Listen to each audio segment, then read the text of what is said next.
Praise the lord.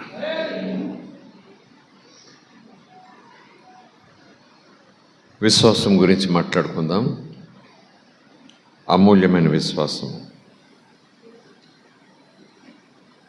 గొప్ప విశ్వాసం, అంతము వరకు నిలిచి ఉండవలసిన విశ్వాసం, అంతములో కూడా విశ్వాసం బలముగా ఉండునట్లుగా చూసుకోవలసిన విశ్వాసం. ఆ విశ్వాసాన్ని బలహీనపరచడానికి దుష్టుడు ఎంత పనైనా చేస్తాడు. విశ్వాసం నుంచి పడగొడితే మన పని అయిపోయినట్టే. గాలి తీసిన బెలూన్ మాదిరిగా ఉంటాం అంతే. పైకి లావుగా ఉంటాం కానీ లోపల అన్నీ పోయి ఉంటాయి, ఖాళీ. కొన్ని కర్రలు లోపల చెద తినేసి ఉంటుంది, బయట మాత్రం చాలా బలం, ఇంత లావు.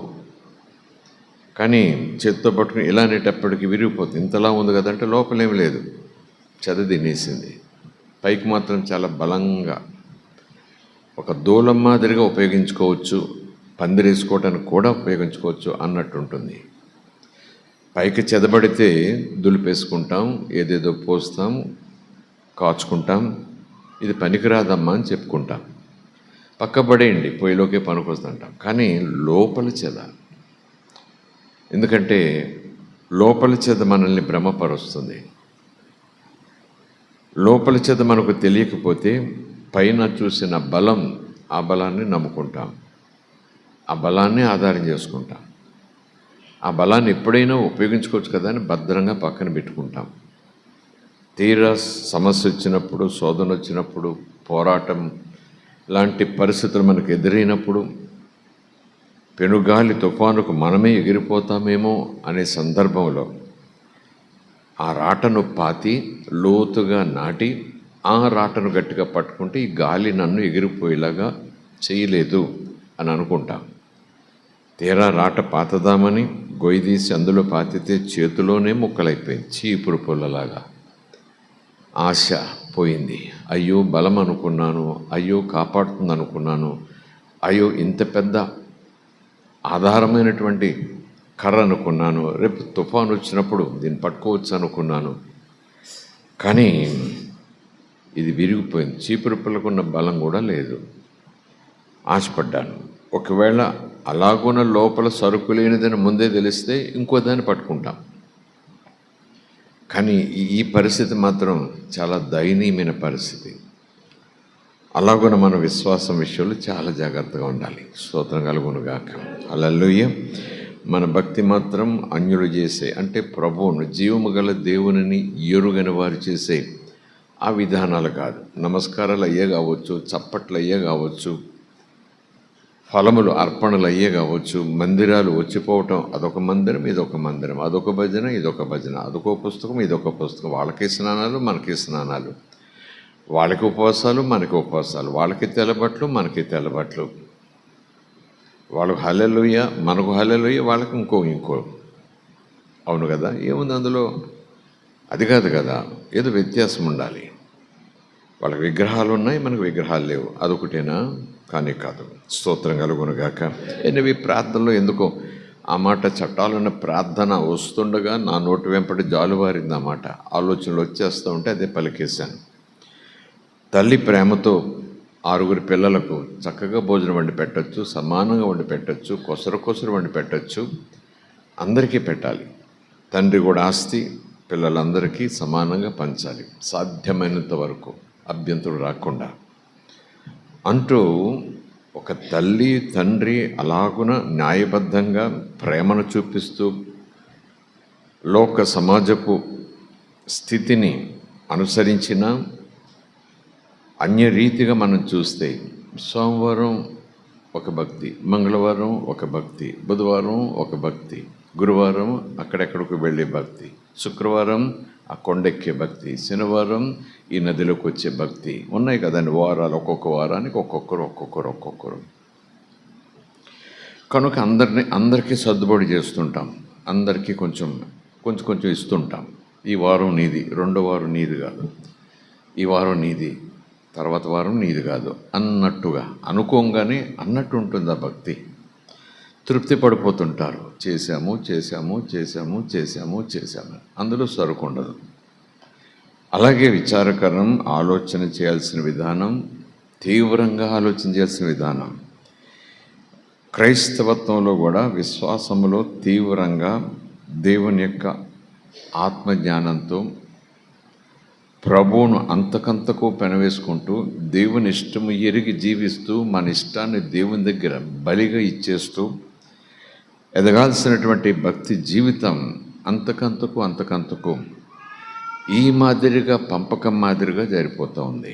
ఆదివారం యేసు ప్రభువుది, సోమవారం దేవుళ్ళు దేవతలు ఉండరు కానీ ప్రభు గురించి పెద్ద పట్టించుకోవాల్సిన పని లేదు, మంగళవారం అన్నట్టుగా చాలామంది వైఖరి, విశ్వాసుల వైఖరి ఆ రీతిగా వచ్చేస్తుంది. కొంతమంది గమనించుకుంటారు, కొంతమంది గమనించినా సరే నిమ్మకు నీరెత్తినట్టుగా ఉంటారు, కొంతమంది ఏముందలే అన్నట్టుగా ఒక నిర్లక్ష్యం స్థితిలో ఉంటారు. ఏదేమైనా పరిశుద్ధుడు, పరిశుద్ధాత్ముడు పౌలు ద్వారా, పేతురు ద్వారా, యాకోబు ద్వారా, ఇంకా తదితర అపొస్తలుల ద్వారా చాలా కరాఖండిగా ఖచ్చితంగా చెప్తాడు విశ్వాసం విషయంలో.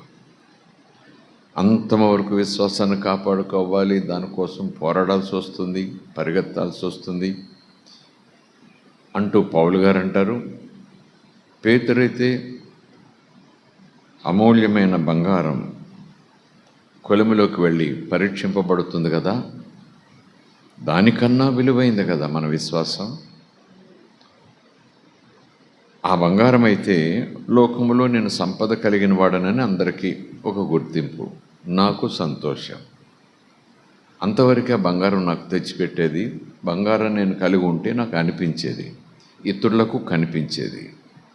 ఇతరుల దృష్టిలో ఓహో నా లెవెల్ ఇది, అమ్మో చాలా ఉన్నవాళ్ళు అనుకునేలా చేయటానికి, నేను చాలా ఉన్నవాడిని అనుకునేలా చేయటానికి, ఎవరి దగ్గర లేనంత అని కొలతలు వేసుకోవడం, అంతే కదా. అంతకన్నా ఏముంది? ఆరోగ్యం తెచ్చిపెడుతుందా? నిద్ర రాకపోతే బంగారం జేబులు పెట్టుకుంటే నిద్ర వచ్చి పడుతుందా? ఆకలి చచ్చిపోతుంది, అదొక అనారోగ్యం. ఆకలి పెరగటానికి టానిక్, ట్యాబ్లెట్లు ఏదో చేయాలి. బంగారం జేబులు పెట్టుకుంటే ఆకలి పుడుతుందా? దేవుడు ప్రత్యక్షమవుతాడా? ఏం లేదు. కానీ విశ్వాసం ఇహము మన సొంతమవుతుంది, పరము మన సొంతమవుతుంది. స్తోత్రం కలుగునుగాక. ఈ భూమి మీద ఉన్నప్పుడు వచ్చే శ్రమ, శోధన, ఇరుకు, ఇబ్బందిని ఈ విశ్వాసంతో, ఈ అమూల్యమైన విశ్వాసంతో జయించుకుంటూ నిప్పుల మీద నడిచిపోగలం. చివరికి నిత్య దేవుడు, నిజ దేవుడు, దహించు అగ్ని, కోటీశ్వరుల తేజస్సు కన్నా మహా తేజస్సుతో తేజస్సుగా నిలిచి, తేజస్సై నిలిచి ఆ తేజస్సులోనికి మనలను తేజోమయులుగా రమ్మని చెప్తున్న దేవుడు. ఆ తేజస్సులకు వెళ్ళటానికి కూడా వెండి బంగారాలు ఎందుకు పనికిరావు. విశ్వాసాన్ని కాపాడుకోవాలి, విశ్వాసాన్ని కలిగి ఉండాలి, విశ్వాసాన్ని పెంచుకుంటూ ఉండాలి. కనుక ఈ అంచె దినాల్లో సామాన్యంగానే చెప్తుంటాను, వానాకాలం భక్తి చేయటం మనం ఇష్టపడకూడదు. తరచుగా ఇలాగున ఉపవాసాలు, తరచుగా ఇక్కడ ఇలా వాక్య ధ్యానాలు, తరచుగా ఇలాగున ప్రార్థనలతో మనం బలపడుతూ ఉంటే దేవుడు మన ఆశను తీర్చునుగాక. Praise the lord, hallelujah. దేవునికి స్తోత్రం. గడిచిన వారాల్లో మనము నోవహు గురించి ప్రారంభించుకుంటూ భయం గురించి, ప్రేమ గురించి, విశ్వాసంలో విధేయత ఉండాలి. ఆ విధేయత మన చేత ఏదైనా పని చేయించాలంటే ఆ విధేయతలో 2 మూలకములు ఉంటాయి, మెయిన్ ఇంగ్రీడియంట్స్ ఉంటాయి, 2 రుచులు ఉంటాయి. ఒకటి దేవుని పట్ల ఉండవలసిన భక్తి, దేవుని పట్ల ఉండకూడని భక్తి ఒకటి ఉంది. ఆయన చంపేస్తాడు, నరికేస్తాడు, మట్టిలో రాచేస్తాడు, ఇంకేముంది, అది నెగిటివ్. కానీ దేవుడు గనక భయభక్తుడు, అది పాజిటివ్. స్తోత్రం కలుగునుగాక. పూజలు అందుకొనుటకు అర్హుడు, ఆరాధనలు అందుకొనుటకు యోగ్యుడు, స్తుతులు పొందుకొనుటకు అర్హుడు. స్తోత్రం కలుగునుగాక. ఎందుకంటే ఆయన లాంటి దేవుడు మరొకరు లేరు, అసలు దేవుడే లేడు, ఆయనే దేవుడు. కనుక ఆయనకు మనం భయపడాలి, గౌరవించాలని అర్థం, పూజించాలని అర్థం. లోపల నుంచి ఒక రకమైన భక్తి భావనతో కూడిన వణుకు పుట్టాలని అర్థం. స్తోత్రం కలుగునుగాక. మిఖాయేలుకి దేవుణ్ణి చూస్తే వణుకంటారా? గాబ్రియల్కి దేవుని చూస్తే అమ్మో చెమటలు పట్టేస్తాయంటారా? కెరూబులు శరాపులు దేవుని చూడటానికి భయపడిపోయి అంత దూరం పోయి బాబోయ్ బాబోయ్ అంటారా? ఏం కాదు, వాళ్ళు దేవునికి దగ్గరగా ఉండి సింహాసనం చుట్టూ పైన ఎగురుతూ ఉంటారు. మిఖాయేలు దేవుని ఎదురుగా వచ్చి మాట్లాడుతూ దేవుడిచ్చిన సమాచారాన్ని బట్టి ఆ పరిచర్య కోసం వెళుతుంటాడు. అలాగే గాబ్రియలు కూడా. అయినా వాక్యంలో ఉంది, దూతలు కూడా తేరి చూచుటకు భయపడతారు. ఆ భయం స్తోత్రం కలుగునుగాక. హల్లెలూయా. కనుక మనం కలిగి ఉండాల్సింది ఆ భయం. విశ్వాసం అంటే దానికి ఒక గుర్తుండాలి, కనపడాలి, వినపడాలి. ఆత్మ కనపడకపోవచ్చు, ఆత్మ సంచారం చెవికి వినపడకపోవచ్చు, పరిశీలన చేసిన అగోచరంగా మనసుకు కూడా అర్థం కానిటువంటి రీతిలో ఆత్మ నడిపింపు ఉంటే ఉండొచ్చేమో. కానీ విశ్వాసం కూడా మరి ఆత్మ సంబంధమైనదే కనుక, ఆత్మ మీద అనుకోవటం కనుక, మన ఆత్మకు దేవుని ఆత్మకు మధ్యన ఉన్నటువంటి సంబంధం పెంపొందింపజేసేది కనుక కంటికి కనపడకపోవచ్చు, చెవికి వినపడకపోవచ్చు, హృదయానికి అగోచరము, మనం మాటలతో వివరించిన ఎదుటి వాళ్ళకి పెద్ద అర్థం కాకపోవచ్చు. మీకు అది విశ్వాసం, మాకు ఇది విశ్వాసం, మీరు అలాగ విశ్వాసం అంటారు, మాకు ఇలా విశ్వాసం అంటే ఇంక మనం ఏం చేయలేం. కానీ లేఖన ప్రకారం చూస్తే ప్రభు పరిశుద్ధాత్ముడు యాకోబు పత్రికలో స్పష్టంగా చెప్పేస్తాడు, విశ్వాసము ఆత్మ సంబంధమైనది అయినను కంటికి కనపడకపోయినను కనపడేలాగా మనం చేయాలి. స్తోత్రం కలుగునుగాక. కొంచెం కింద పెట్టి దాచుకోకూడదు, మంచం కింద పెట్టి అస్సలే మరుగు చేయకూడదు. ఈ విశ్వాసం అనే వెలుగును మనం అందరికీ కనపడేలాగా చేయాలి. అంటేనే క్రియ. స్తోత్రం కలుగునుగాక. క్రియారూపకంగా ఉండాలి. ఒకవేళ నోటి మాటగా చాలా వరకు చెప్పొచ్చేమో, కానీ క్రియారూపంగా చెప్పటం చాలామందికి అసాధ్యమైపోతుంది. సాక్ష్యాలు 1-2 గంటలు చెప్పే గనులు ఉంటారు. అర్ధగంటలో సాక్ష్యం, అసలు సాక్షి వింటుంటేనే ఒళ్ళు గగురు పొడుస్తుంది. అలాంటి దేవునితో అనుభవం, ఆ ప్రథమ అనుభవం, ఆ తర్వాత దేవునితో అనేక అనుభవాలు ఉంటే ఉండొచ్చు. కానీ ఆ తర్వాత ఆ వ్యక్తి జీవితంలో, దైనందిక జీవితంలో ఆ దేవునితో కలిగి ఉన్న అనుభవమునకు తగిన జీవిత విధానం లేదనుకోండి, ప్రవర్తన తీరు లేదనుకోండి. ప్రవర్తన తీరంటే బైబిల్ ఆధారం, బైబిల్లో చెప్పినట్టు లేదనుకోండి. ఇంత గొప్ప సాక్ష్యం చెప్పటం వల్ల రక్షణ సాక్ష్యం అయి ఉండొచ్చు, స్వస్థత సాక్ష్యం అయి ఉండొచ్చు, మరి ఏదైనా గొప్ప అనుభవంతో కూడిన సాక్ష్యం అయితే అయి ఉండొచ్చు. సంఘాన్ని దాదాపు మైమరిచిపోయేలాగానే చేసే సాక్ష్యం కావచ్చు. కానీ ప్రభువులో ఉన్న ఆ వ్యక్తి లేఖనానుసారంగా ఉండాలి అనే స్థితిని నిర్లక్ష్యం చేస్తే సాక్ష్యం అయితే ఒక శబ్దంగా, హిస్టరీగా యూట్యూబ్లో ఎప్పుడో రికార్డ్ చేసినట్టుగా ఉండిపోతుంది. కానీ జీవితం కొనసాగిపోవాలి. ఆ సాక్ష్యాన్ని తగిన జీవితాన్ని, అనుభవాన్ని కాపాడుకుంటూ, దాచుకుంటూ, ఇంకా దానిని మెరుగుపరుచుకుంటూ వెళ్ళాలి. స్తోత్రం కలుగునుగాక. చాలా వరకు సంఘంలో, విశ్వాసులలో ఆ తొలి అనుభవం మీదే ఆనుకొని, అదే నమ్ముకుని, అలాగే ప్రభులోకి వచ్చేసి ఆ తర్వాత పెద్దగా ప్రభు గురించి కానీ, వాక్యం గురించి కానీ ఏం పట్టించుకోరు. ఏంటో కారణం, వాక్యం తెలియక, వాక్యం బోధించేవారు లేక, సంఘం లేక, సహవాసం లేక, ఉపవాసాలు లేక, బోధలు లేక, బోధకులు లేక, అన్నీ ఉన్నాయి. మరి ఎందుకు వాళ్ళు అలాగుంటున్నట్టు? అంత గొప్ప అనుభవం వాళ్ళు పొందిన తర్వాత అనుభవాన్ని నిలబెట్టుకోవాలి కదా. అలాంటి అనుభవాలు అస్తమానం వస్తాయని నేను అనను, కానీ అలాంటి అనుభూతులతో ముందుకెళ్ళి ప్రతిదినము ప్రభువును పెనవేసుకునే జీవితాన్ని కొనసాగించాలి కదా, కనీసం నిలబెట్టుకోవాలి కదా.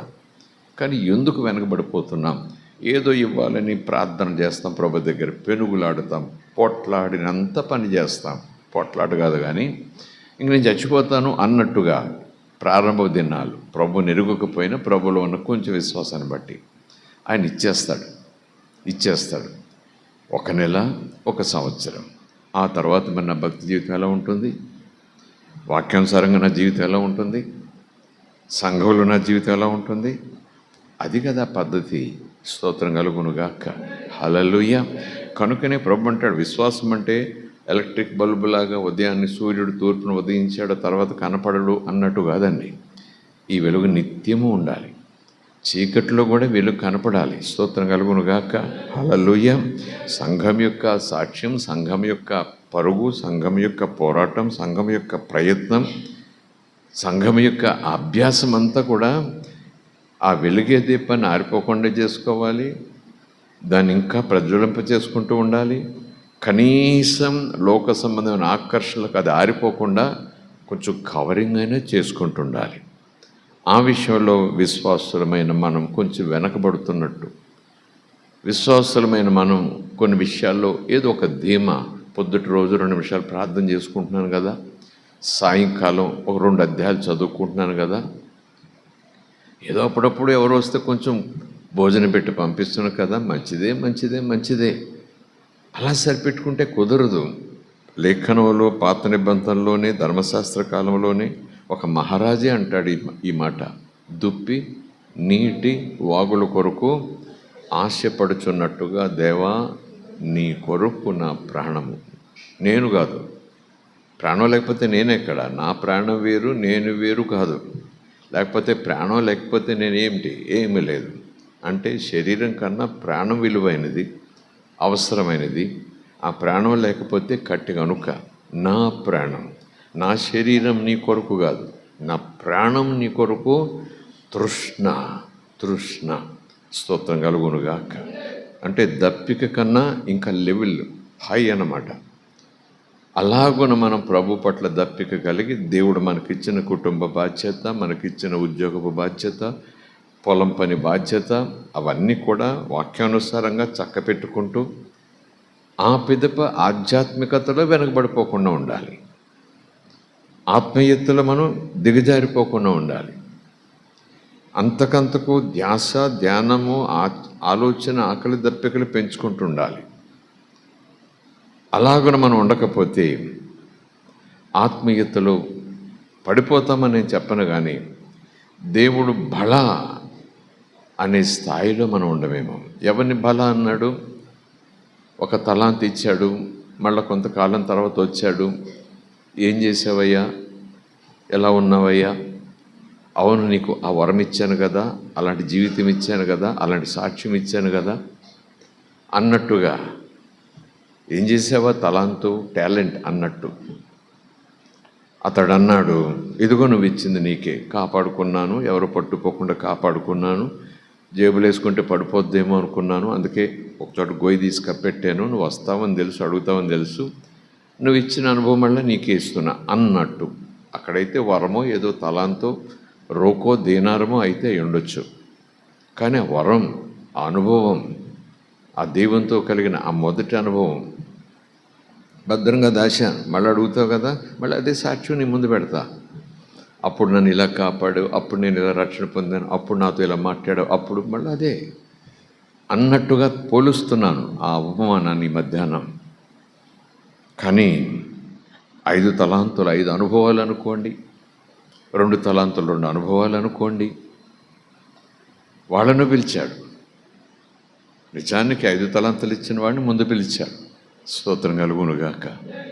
పిలిచినప్పుడు వాడేమన్నాడు, అబ్బా 5 భద్రంగా ఉంచానయ్యా, 5కు తుప్పట్టకుండా చూసుకున్నానయ్యా, 5 కూడా పాతిపెట్టానయ్యా, 5 కూడా లాకర్లో పెట్టానయ్యా, 5ను మోసుకుంటూ చూసుకుంటూ జాగ్రత్తగా కాపాడుకున్నానయ్యా. 5 సాక్ష్యాలు, 5 అనుభవాలు అనుకోండి, కాసేపు మనలో మనమాటగా, అదే మర్మం అనుకోండి. మళ్ళీ 5 నిజానికి ఇతడు 5 పట్టుకొచ్చి భూమిలో కప్పెట్టకపోయినా జాగ్రత్తగా భద్రం చేశాను అనుభవాలని జ్ఞాపం చేసుకుంటూ, అనుభవాలని జ్ఞానం చేసుకుంటూ, అనుభవాలని మెమొరీలు పెట్టుకుంటూ, అనుభవాలని మరలా నువ్వు అడిగావు కాబట్టి ఇదిగో నువ్వు ఇచ్చిన అనుభవాలు అని ఆ రోజు కూడా అదే. కానీ 5 తలాంతులు 2 తలాంతులు కలిగిన వారు ఏం చేశారు చెప్పండి? అనుభవాల నుంచి మరిన్ని అనుభవాలను వాళ్ళు వచ్చేలా చేసుకున్నారు. స్తోత్రం కలుగునుగాక. వాళ్ళు ప్రయాసపడ్డారు, వాళ్ళు కష్టపడ్డారు, వాళ్ళు ఆశపడ్డారు, ఆకలి పెంచుకున్నారు, ఏదో చేయాలి. 5 ఇచ్చాడంటే దాచుకోవటానికి కాదు, 5 ఇచ్చాడంటే ఇచ్చాడమ్మని అనుకోవటం కాదు, 5 ఇచ్చాడంటే నాకు 5 ఇచ్చాడు నీకు 2 ఇచ్చాడని చెప్పుకుంటూ పొట్లాట్లు పెట్టుకోవటం కోసం కాదు, ఆయనలో పక్షపాతం ఉందేంటబ్బా అని చెప్పుకోవటం కోసం కాదు. మొదటి వానిలో ఉన్న జ్ఞానమే రెండో వానిలో కూడా ఉంది. ఇచ్చారు, మళ్ళీ ఆయన వచ్చేటప్పటికి ఆయన సంతోషపరచాలి. ఈ అనుభవాలను పెంచుకోవాలి, ఈ విశ్వాసపు అనుభవాలను పెంచుకోవాలి, ఈ భక్తి విధానాలను పెంచుకోవాలి. ఆయనకి ఇష్టమైనవి చేయటంలో ఇంకా మనము ఎదగాలి అనుకున్నట్టుగా డబల్ చేశారు వాళ్ళు. స్తోత్రం కలుగునుగాక. మొదటివాడికి సామర్థ్యం ఎక్కువ, జ్ఞానం ఎక్కువ, ఆలోచన ఎక్కువ. అలా చూసి పట్టేస్తాడు, అంత సూక్ష్మగ్రాహి. ఆ కెపాసిటీని బట్టి 5 ఇచ్చాడు. రెండో వాడికి మొదటివాడికి ఉన్నంత జ్ఞానం లేకపోవచ్చు, అంతగా సూక్ష్మగ్రహం కాకపోవచ్చు, లేఖనం చదవగానే అలా అర్థమైపోయి మర్మాలు తెలిసిన వ్యక్తి కాకపోవచ్చు. కానీ వాడి లెవెల్ 2 తలాంతుల లెవెల్ కనుక 2 తలాంతులు ఇచ్చాడు అనుకుంటే, వీడు కూడా జ్ఞాన విషయంలో మొదటివాడి జ్ఞానమే 2 ఇచ్చాడు.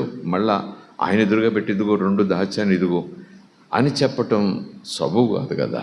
ఆయన ఇచ్చి మళ్ళీ ఆయనకి ఇవ్వటం గొప్పే ఉంది. ఆయనకి ఇచ్చిన వాటిని పెంచి ఇవ్వాలి.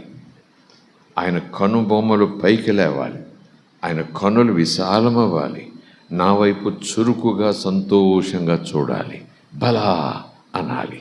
స్తోత్రం కలుగునుగాక. సో భక్తి జీవితాన్ని అలా మనం పోల్చుకుంటే, ఉపవాసాలు అనండి, ఆదివారపు ఆరాధన, ఏదైనా ఎవరిష్టం వాళ్ళది. తలాంతులు అందరికీ ఇవ్వలేదు, ఒకడికి ఇచ్చాడు. నీకు ఇచ్చిన తలాంతు, నాకు ఇచ్చిన తలాంతు, నీకు ఇచ్చిన ఆకలి, నాకు ఇచ్చిన ఆకలి, నీకు ఇచ్చిన అనుభవం, నాకు ఇచ్చిన అనుభవం, ఎవరి లెవెల్ వాళ్ళదే, ఎవరి అనుభవాలు వాళ్ళవే. నా అనుభవాలు మీకు ఉండకపోవచ్చు, మీ అనుభవాలు నాకు ఉండకపోవచ్చు, మీకన్నా ఎక్కువ అనుభవాలు నాకు ఉండొచ్చు, నాకన్నా తక్కువ అనుభవాలు మీకు ఉండొచ్చు, ఉండొచ్చు 5, 2, 1 మాదిరిగా. కానీ మనలో ధ్యాస మాత్రం పెంచుకోవటానికి ప్రయత్నం చేయాలి. సర్దుబాటు చేసుకుంటూ సరిపెట్టుకునే ప్రయత్నం చేయకూడదు. స్తోత్రం కలుగునుగాక. ఒకవేళ కాలము, సమయము, రోజులు, ఘడియలు అయ్యాయి ఉండొచ్చు, కానీ మన మనసులో ఆయన పట్ల ఆశ పెంచుకోవాలి కనీసం. స్తోత్రం కలుగునుగాక. ఎనీవే, విశ్వాసం గురించి మనం మాట్లాడుకుంటున్నాం. గడిచిన వారం రాహాబు గురించి ఆ చివరి ఘడియల్లో మనం జ్ఞాపకం చేసుకున్నాం. దానికి యూట్యూబ్లో ఛానల్లో పెట్టారు. దానికి ఎన్ని రెస్పాన్సెస్ వస్తున్నాయి, మంచి రెస్పాన్సెస్ వస్తున్నాయి.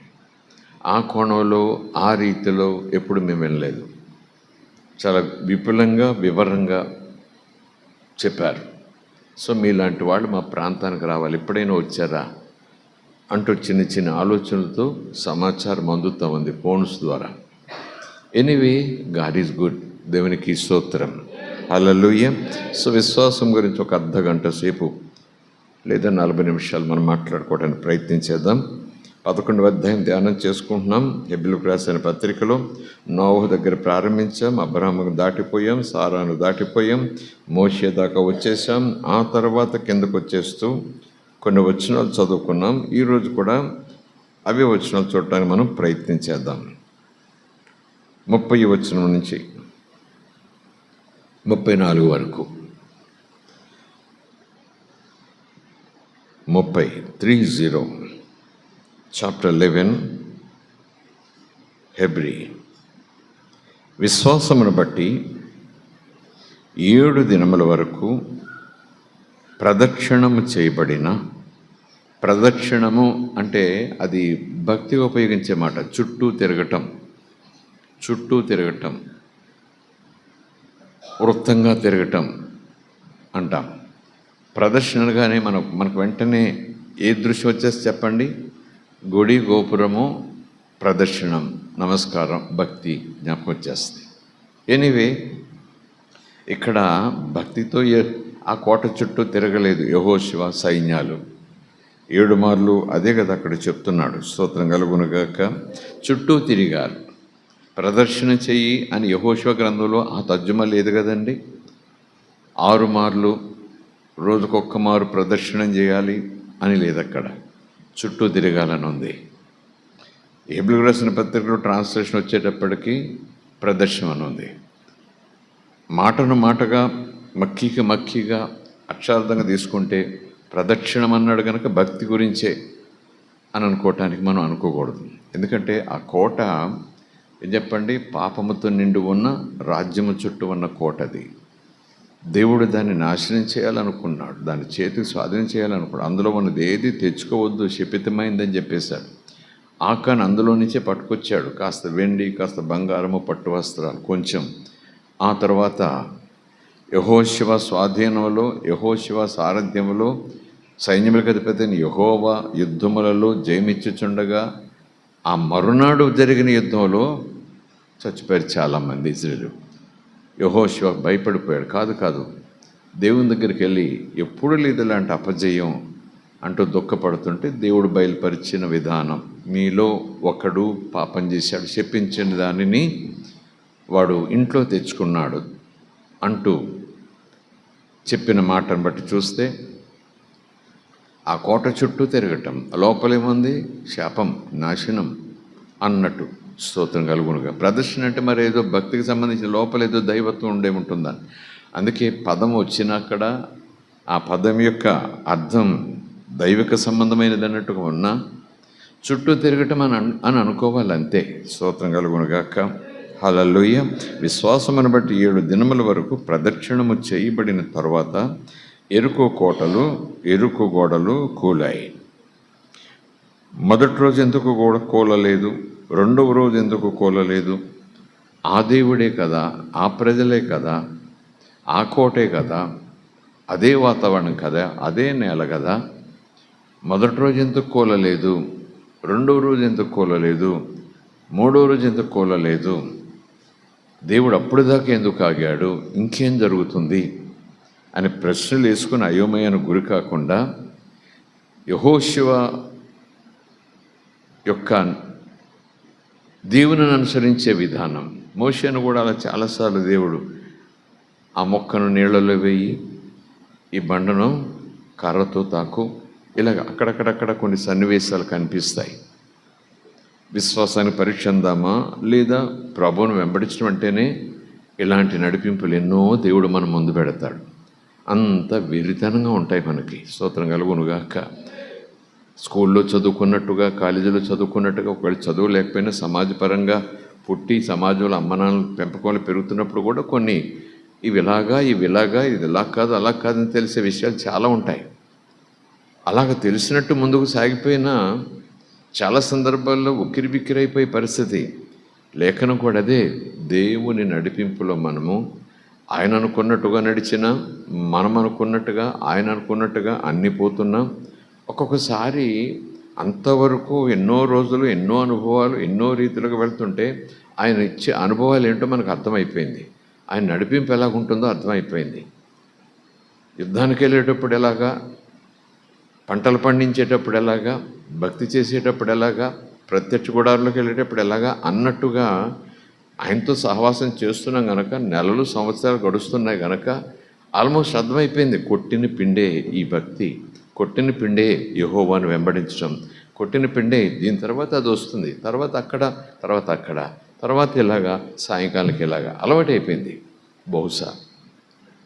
కనుక అప్పుడప్పుడు మన విశ్వాసాన్ని కొంచెం కదపటానికి, కుదపటానికి, విశ్వాసం కలిగి ఉన్నామని అనుకుంటూ ఇంకేముంది ఇంతే కదా, ఇంకేముంది ఇంతే కదా, తర్వాత ఏముంది ఇంతే కదా అనుకుంటూ తెలియని ఒక ఆత్మీయ క్షీణ దశలోకి తీసుకువెళ్ళే ఒక మత్తులోకి మనం దిగిపోకుండా ఆశ్చర్యకరంగా దేవుడు ఆయన చెప్పినట్టు చేస్తామో లేదో అని మనలను ఉక్కిరి చేసే రీతిలో నడిపిస్తాడు ఆయన. స్తోత్రం కలుగునుగాక.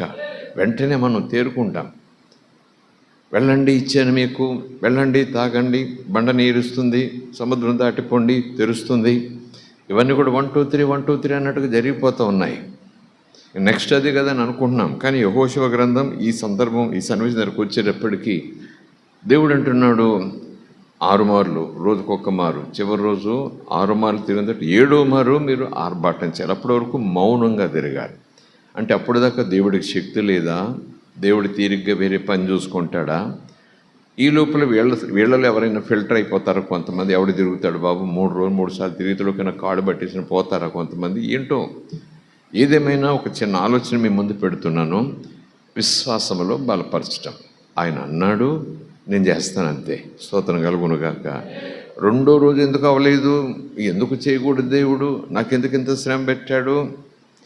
ఆ కోటలో నుంచి, ఆ కోటపై నుంచి వాళ్ళందరూ నన్ను చూస్తుంటే వీడేంటి యుద్ధం చేయడానికి వచ్చాడా, కోట వైశాల్యం చూడటానికి వచ్చాడా? నిన్న అలాగే తిరిగాడు, మొన్న అలాగే తిరిగాడు, ఇదిగో ఈరోజు అలాగే తిరిగాడు, రేపు అలా తిరుగుతాడు, యుద్ధం చేయడానికి వచ్చాడా, పిచ్చోడా అని అనుకోరా వాళ్ళు? కోటలో నుంచి వీడు ఏమనుకుంటారు? చేతిలో కత్తెట్టుకుని ఇంత కండబలం కలిగి కోట చుట్టూ అడుగులేసి వైశాల్యం కొలిసినట్టుగా తిరగమంటుంటే, యెహోవా ఇదేంటయ్యా పిచ్చోడిని చేస్తున్నావు కోటలో ఉన్న వాళ్ళ చూపుల్లో అన్నట్టుగా మనం అనుకోవచ్చు. కానీ విశ్వాసం అంటే మనం అనుకున్నట్టు కాదు, ఆయన అనుకున్నట్టు. స్తోత్రం కలుగునుగాక. విశ్వాసం అంటేనే అది, దట్ ఈస్ ద ఫెయిత్. అంటే కళ్ళకు గంతలు ఉండవు, కానీ దేవుని విషయంలో, దేవుని ఆదేశం విషయంలో కళ్ళకు గంతలు కట్ట. అంటే మన ప్రీకన్సీవ్డ్ థాట్స్ అన్నీ పక్కపోవాలి. అప్పటికే మనం దేవుని గురించి మనం కలిగి ఉన్న ఆలోచనలు, దేవుని మీద మనం పెట్టుకున్న ఆధారపడినటువంటి ఆ నమ్మకాలు, అవి కూడా ఒక్కొక్కసారి కదిలిపోతున్నట్టు దేవుడు కొన్ని కార్యాలు చేస్తాడు, చేయిస్తాడు. అలాగే మరి 7వ మారు పడిపోతుంది అన్నాడు. ఒకవేళ ఎవరైనా యెహోషువతో అన్నా, మరొకరితో అన్నా, మీరు నోరు మూసుకోండి, మన పనల్లా ఆయన చెప్పినట్టు చేయటమే, ఆయన చెప్పినట్టు చేయటమే. స్తోత్రం కలుగునుగాక. Praise the lord, hallelujah. Anyway, విశ్వాసమును బట్టి రాహాబు అను వేశ్య వేగుల వారిని సమాధానముగా చేర్చుకొనినందున అవిధేయులతో పాటు నశించిపోకుండా బ్రతికిపోయింది. నశించిపోలేదు, నాశనమైపోలేదు. నాశనాన్ని తప్పించుకుంది. కండబలంతో తప్పించుకుందా, బుద్ధిబలంతో తప్పించుకుందా, ధనబలంతో తప్పించుకుందా, చదువు బలంతో తప్పించుకుందా, తన గుణశీలములతో తప్పించుకుందా, తన భక్తి తీవ్రతతో తప్పించుకుందా? ఏమీ కాదు. యెహోవా మీద ఆనుకొనుటకు ఇష్టపడిన ఆ రీతిని బట్టి తప్పించుకుంది. స్తోత్రం కలుగునుగాక. హల్లెలూయా. నాశనం నుంచి తప్పించుకుంది, కాకుండా పోయింది. ఇంకేం చెప్పమంటారు? ఇంకెన్నని చెప్పమంటారు? ఇంకెంతమంది గురించి చెప్పమంటారు? కథ చెప్తున్నట్టే ఉంది ఇక్కడ. ఇంకెంతమంది చెప్పమంటారు? ఒకళ్ళా, ఇద్దరా, ముగ్గురా అంటూ ఇంకా ఏం చెప్పమంటారు? ఇకను ఏమి చెప్పుదును, ఎలా చెప్పుదును? గిద్యోను, ఓహో బారాకు, ఇంకా సంసోను, ఇంకా యెఫ్తా, దావీదు, సమూయేలు, ఇలాంటి వారిని గూర్చి, ప్రవక్తలను గూర్చి వివరించటానికి సమయం సరిపోదయ్యా బాబు. వీరందరూ ఎవరు? విశ్వాసం కలిగిన వారు. వారు విశ్వాసము ద్వారా, వారు ఇతరుల విశ్వాసం ద్వారానా, తమ విశ్వాసం ద్వారానా? వారు విశ్వాసం ద్వారానంటే ఆ స్టేట్మెంటు జనరలైజేషన్ అయినట్టు అయిపోయింది.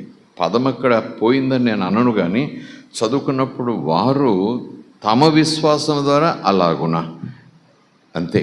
స్తోత్రం కలుగునుగాక. పౌలు గారు తన విశ్వాసం కాపాడుకున్నాడా, సంఘం విశ్వాసాన్ని తాను కాపాడా? మంచి పోరాటము పరిగెత్తిని తన పోరాటం, నా పరుగు కనుముట్టించదని నా విశ్వాసాన్ని కాపాడుకున్నాను. స్తోత్రం కలుగునుగాక. వారు తమ విశ్వాసము ద్వారా రాజ్యములను జయించారు, నీతి కార్యములను జరిగించారు, వాగ్దానములను పొందుకున్నారు. స్తోత్రం కలుగునుగాక. వాగ్దానాలు పొందుకోవటంలో వివరించి అదేదో మర్మం చెప్పినట్టు చెప్పను, కానీ వాగ్దానములు చేయబడతాయి, వాగ్దానాలు ఇవ్వబడతాయి. దేవుడు వాగ్దానం ఇస్తాడు, వాగ్దానం చేస్తాడు. పనిగా కాదు, కానీ మాట ద్వారా ప్రామిస్ చేస్తాడు. క్రియలో కనపడకపోయినా అది వాయిస్ అయి ఉండొచ్చు. వాగ్దానము చేసేవాడు దేవుడు, నమ్మదగిన దేవుడు. గతంలో మనం పాడుకున్నాం కదా, వాగ్దానం ఇచ్చినవాడు ఎన్నడూ మాట తప్పడు. స్తోత్రం కలుగునుగాక. సో ఆయన ఆశ్చర్యకరుడు, అద్భుతాలు చేసే దేవుడు. పొద్దుటే సూర్యుడు ఉదయిస్తాడు, వాగ్దానం చేస్తున్నాను, సాయంకాలం 7ంటికి చంద్రుడు ఉదయిస్తాడు, వాగ్దానం చేస్తున్నాను అన్నారనుకోండి ప్రభు, ఎలా ఉంటుంది? పొద్దుటే సూర్యుడు ఉదయిస్తాడు, సాయంకాలం చంద్రుడు మళ్ళీ ఉదయిస్తాడంటే అది వాగ్దానం ఎలాగవుతుంది?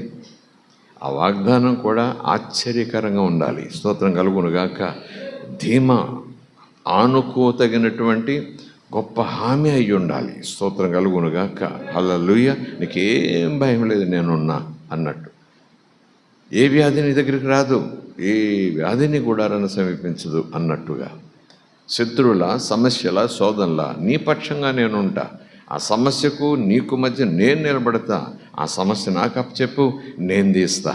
యుద్ధము యెహోవాదే. స్తోత్రం కలుగునుగాక. అవన్నీ వాగ్దానాలు. సో వాగ్దానాలు ఇవ్వటం ఆయనకే చెల్లింది. ఆయన వాగ్దానం చేశాడంటే సూర్యుడైనా ఏమో పడమరన ఉదయించే ప్రయత్నం చేస్తే చేయొచ్చేమో కానీ ఒకవేళ అవకాశం ఉంటే ఈయన వాగ్దానం మాత్రం తప్పిపోదు. స్తోత్రం కలుగునుగాక. అయితే వాగ్దానాలు ఎన్నెన్నో, అందరికీ కలిసిన వాగ్దానాలు, కొన్ని కుటుంబాలకు వాగ్దానాలు, వ్యక్తిగతంగా దేవునితో ఉన్న సంబంధాన్ని బట్టి ఆ వ్యక్తులకు మాత్రమే పర్సనల్ వాగ్దానాలు అన్నీ ఉంటాయి. కుటుంబ పరంగా కుటుంబమునకు వాగ్దానం, ఒక జాతికి వాగ్దానం, ఒక దేశానికి వాగ్దానం, ఒక ప్రభుత్వానికి వాగ్దానం, సృష్టికి వాగ్దానం, ఆయన నమ్మిన వారందరికీ వాగ్దానం, వ్యక్తికి వాగ్దానం. వ్యక్తిగతంగా అంటే దేవునికి ఆ వ్యక్తికి మధ్యనున్న సంబంధాన్ని బట్టి ఆ వాగ్దానం ఆ వ్యక్తికే చెందుతుంది. స్తోత్రం కలుగునుగాక. సో వాగ్దానములు పొందుకున్నారు అని 2 మాటల్లో తేల్చేశాడు. వాగ్దానాలు ఇచ్చేవారు ఆయన. ఏ వాగ్దానమో? రాజులు ఇచ్చిన వాగ్దానమా పొందుకున్నారు వాళ్ళు? అమ్మనాళ్ళు ఇచ్చిన వాగ్దానమా? తోటి స్నేహితులు ఇచ్చిన వాగ్దానమా? దేవుడు వాగ్దానం చేసేవాడు. దేవుడు ఆశ్చర్యకరమైన రీతిలో వాగ్దానం చేసేవాడు దేవుడు. ప్రైజ్ ది లార్డ్, హల్లెలూయా. వాగ్దానాలు పొందుకున్నారు అంటే అందులో భావం ఏంటంటే వాగ్దానాలు అయితే చేశాడు, కానీ ఆ వాగ్దానాలు పొందుకోవటం కూడా చేత కావాలి. అది మెయిన్ పాయింట్. మీకు తెలియదు కాదు, మరలా జ్ఞాపకం చేస్తున్నాను అంతే. ఆయన వాగ్దానాలు విరివిగా మన చుట్టూ ఉన్నాయి. చేత్తో తీసుకోవాలి, స్వాధీనం చేసుకోవాలి, మనం సొంతం చేసుకోవాలి. అది పొందుకోవటం అంటే. స్తోత్రం కలుగునుగాక. నీతిమంతుల మీద వర్షం కురిపించాడు, అనీతిమంతుల మీద వర్షం కురిపించాడు. నీతిమంతుల మీద సూర్యుని ప్రకాశింపజేశాడు, అనీతిమంతుల మీద కూడా సూర్యుని ప్రకాశింపచేశాడు అన్నట్టుగా వాగ్దానాలు కాదవి, ఆశీర్వాదాలే కావచ్చు, జీవితాన్ని కొనసాగించడానికి ప్రకృతి పరంగా వచ్చే ఆ విధానాలే కావచ్చు. అన్నీ అలా ఉండవు కదా. స్తోత్రం కలుగునుగాక.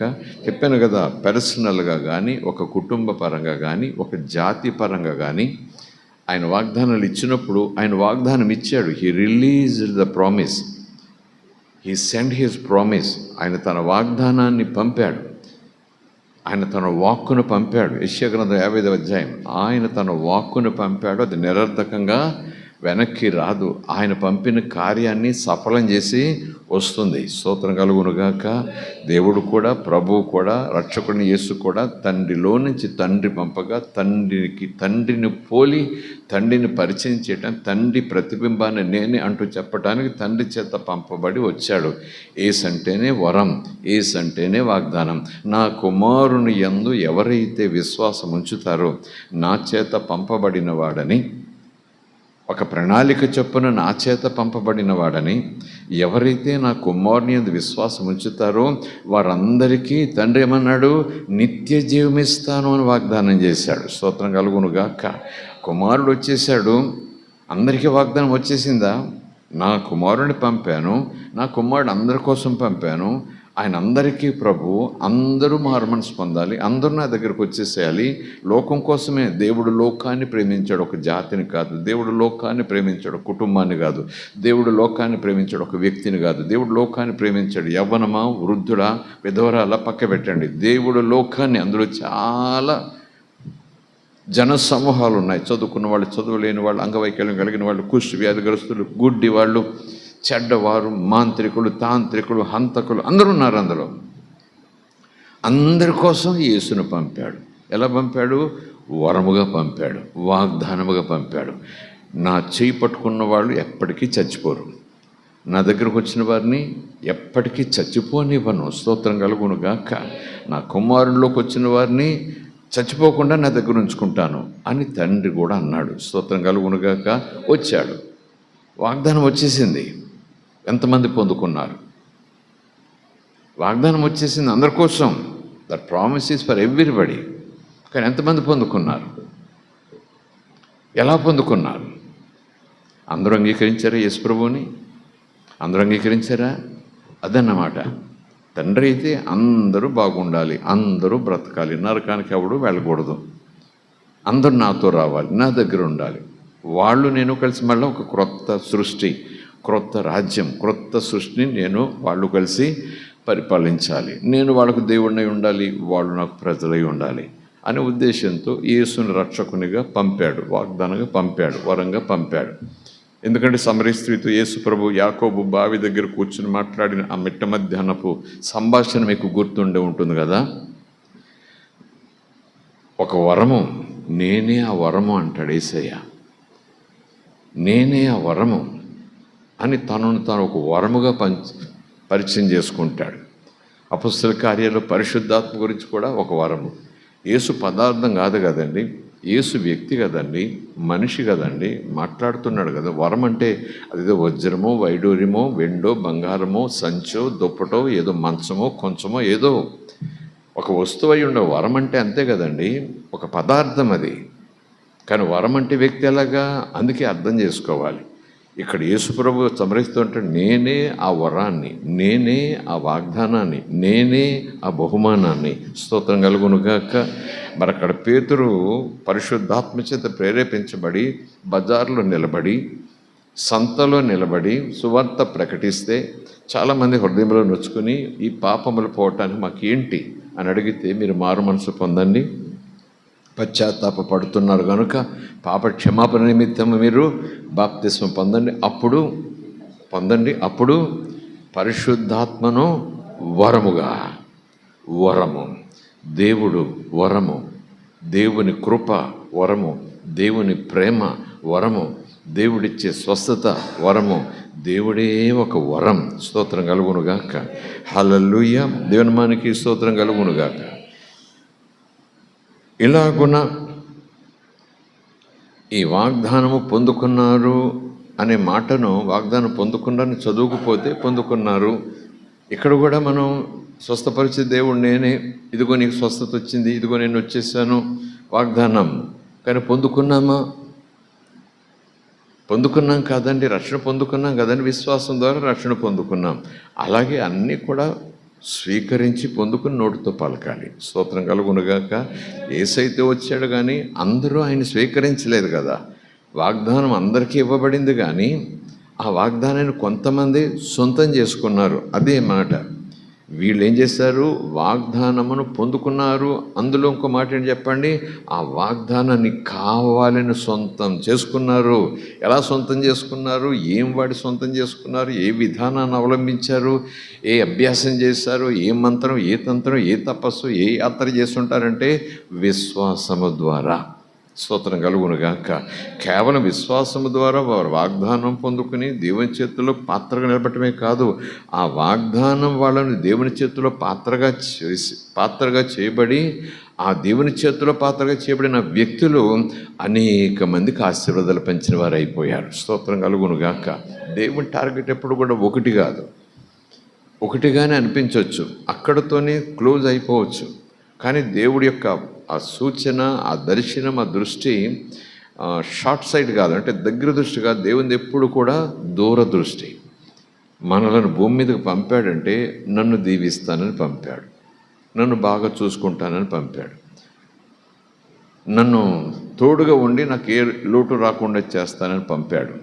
నా కోసం వాగ్దానాలు. కానీ వాక్యం చూస్తుంటే అసలు విశ్వాసంకు ప్రారంభం పితరుడు అబ్రహాము. ఆయనతో చెప్పిన మాట, నువ్వు రా, నేను దీవిస్తాను. ఆపేడా? లేదు. నిన్ను దీవిస్తాను అక్కడ ఆపలేదు దేవుడు. నిన్ను అనేక మందికి దీవెనకరంగా వాడుకుంటా. స్తోత్రం కలుగునుగాక. నీ ద్వారా అనేక మంది దీవెనలు పొందాలి. నీ దీవెనలు అనేక మందికి నువ్వు పంచేవాడిగా ఉండాలి. అనేక మంది నీలో నుంచి దీవెనలు వాళ్ళు స్వీకరించాలి. స్తోత్రం కలుగునుగాక. నీ లైఫ్ స్టైలే వాళ్ళకు దీవెనకరం అయిపోవాలి, నీ మాట వాళ్ళకు దీవెనకరం అయిపోవాలి, నీ ప్రార్థన వాళ్ళకు దీవెనకరం అయిపోవాలి, నీ స్పర్శ వాళ్ళకు దీవెనకరం అయిపోవాలి, నీ చిరునవ్వు వాళ్ళకు దీవెనకరం అయిపోవాలి. Praise the lord. హల్లెలూయా. కనుకనే వీళ్ళందరూ వాగ్దానం పొందుకున్నారు అంటే వాళ్ళకి ఏమైనా తక్కువైతే దేవుడు వాగ్దానం సొంతం చేసుకుని తక్కువను ఆ లోటును పూడ్చుకున్నారు, బ్రతికిపోయారు, బాగుపడ్డారు, చాలా బాగా బతికారు కాదు. ఈ లేఖనాలన్నీ చూస్తుంటే వాళ్ళను దేవుడు వాగ్దానాన్ని వాళ్ళు నమ్మారు, విశ్వాసం ద్వారా దాన్ని స్వీకరించారు. ఆ విశ్వాసంతో స్వీకరించిన వాగ్దానాన్ని వాళ్ళు సొంతము చేసుకుని అడుగులు ముందుకేస్తుండగా వారు ఆ వాగ్దానము అనేక మందికి ఆశీర్వాదాలు తెచ్చిపెట్టింది. యెహోషువ దేవుడిచ్చిన వాగ్దానాన్ని స్వీకరించాడు. ఆ కోటను నేను నీకు ఇస్తున్నాను, ఆ కోటను నీ చేతికి అప్పచెప్తున్నాను, ఆ కోటను స్వాధీనం చేసుకుంటావు, ఆ కోటలను స్వాస్థ్యం స్వాధీనం చేసుకుంటావు, నేల కూల్చేస్తావు, విజయం నీదే వాగ్దానం చేశాడు. స్తోత్రం కలుగునుగాక. వాగ్దానం చేస్తూ ఇదిగో కొన్ని సూచనలు చేశాడు. ఆ వాగ్దానం సొంతం చేసుకోవడానికి కొన్ని సూచనలు చేశాడు. ఇచ్చాడు కదా అని తన సొంత ట్రైనింగ్ కాదు, ఇచ్చాడు కదా అని అప్పటికే చాలా యుద్ధాలు చేశాడు యెహోషువ. అనుకోండి, మోషే కాలంలో యెహోషువ మోషేకి అసిస్టెంట్గా ఉండి యుద్ధాలు చూశాడు, యుద్ధాలు చేశాడు. ఆ యుద్ధపు స్థితులన్నీ కూడా తెలుసు. కనుక నాకు అలవాటైన పనే అంటూ మరి ఈ కోట కూడా పట్టుకోవాలంటే యోర్దాను భయంకరంగా అడ్డొచ్చింది, నీకు ఇచ్చేస్తున్నాను పట్టుకోబోయి అన్నాడు. పట్టుకురండ్రా పడవలు పట్టుకురండ్రా అని సొంతంగా లేదంట. ఎంతగా నాకు అనుభవం ఉన్నా, ఎంతగా దేవుడు నడిపించిన రీతిలో అనుభవం సంపాదించిన కొన్ని ప్రత్యేక సందర్భాల్లో లేదా ప్రతి సందర్భంలో కూడా అలవాటు చొప్పున దేవుడు అదే మాట మాట్లాడినా ఇంకేం మాట్లాడతాడు దేవుడు, పరిస్థితి అదే కదా, ఇదే మాట్లాడతాడు మళ్ళా అంటూ నేను ఆ ముందు వాగ్దానాన్ని చేతబట్టి అలా వెళ్ళిపోకుండా అది దేవుని కార్యమైనా, ఎప్పుడులాగా దేవుడు చేసే కార్యమైనా, అది గతంలో ఎలా జరిగిందో ఇప్పుడు కూడా అలా జరిగే సన్నివేశమైనా దేవుణ్ణి అడగాలి, నేను ముందుకెళ్ళాలి. స్తోత్రం కలుగునుగాక. ఇది కూడా చక్కటి ప్రిన్సిపల్ అనుకుంటాను నేను. నశతర్యో రభశతర్యో నమ్మాలి. ఇది యెహోషువ చాలా యుద్ధాలు చూశాడు. అంకెలతో చెప్పలేను కానీ మోషే నడిపిస్తున్నాడు. ఏమంటే మోషే చేతులు ఎత్తినప్పుడు జయం వచ్చేసింది, మోషే చేతులు దింపినప్పుడు శత్రువుల బలం పెరిగిపోయింది. అలాంటి సన్నివేశాలు చాలా ఉన్నాయి. అరణ్యం గుండా నడుస్తూ ఉంటే శత్రురాజులు వాళ్ళ దేశాలు వాళ్ళ ప్రాంతాలు వస్తూ ఉంటే మమ్మల్ని కొంచెం పోనీ బాబు, ఏ ముట్టుకోం, గడ్డి పరకు కూడా తీసుకోం, అలాగా తలదించుకొని మీ ఊరు దాటిపోతాం, మీ పట్టణం దాటి బయటికి పోతాం, మేము ముందుకెళ్ళిపోతున్నాం వేరే చోటుకి.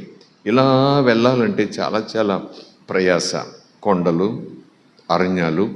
ఇదైతే మీ ఊరు గుండా వెళ్ళిపోతే మాకు కొంచెం ప్రయాణం సులువుగా ఉంటుంది, మేము ఏం ముట్టుకోం, మంచినీళ్ళు కూడా తాగం, ఏమి వద్దు, తలంచుకుని పోతామన్నా సరే నో, రావటానికి వీల్లేదు అనేవారు రాజు. కొంతమంది ఎదురొచ్చి దాడి చేసేవారు. స్తోత్రం కలుగునుగాక.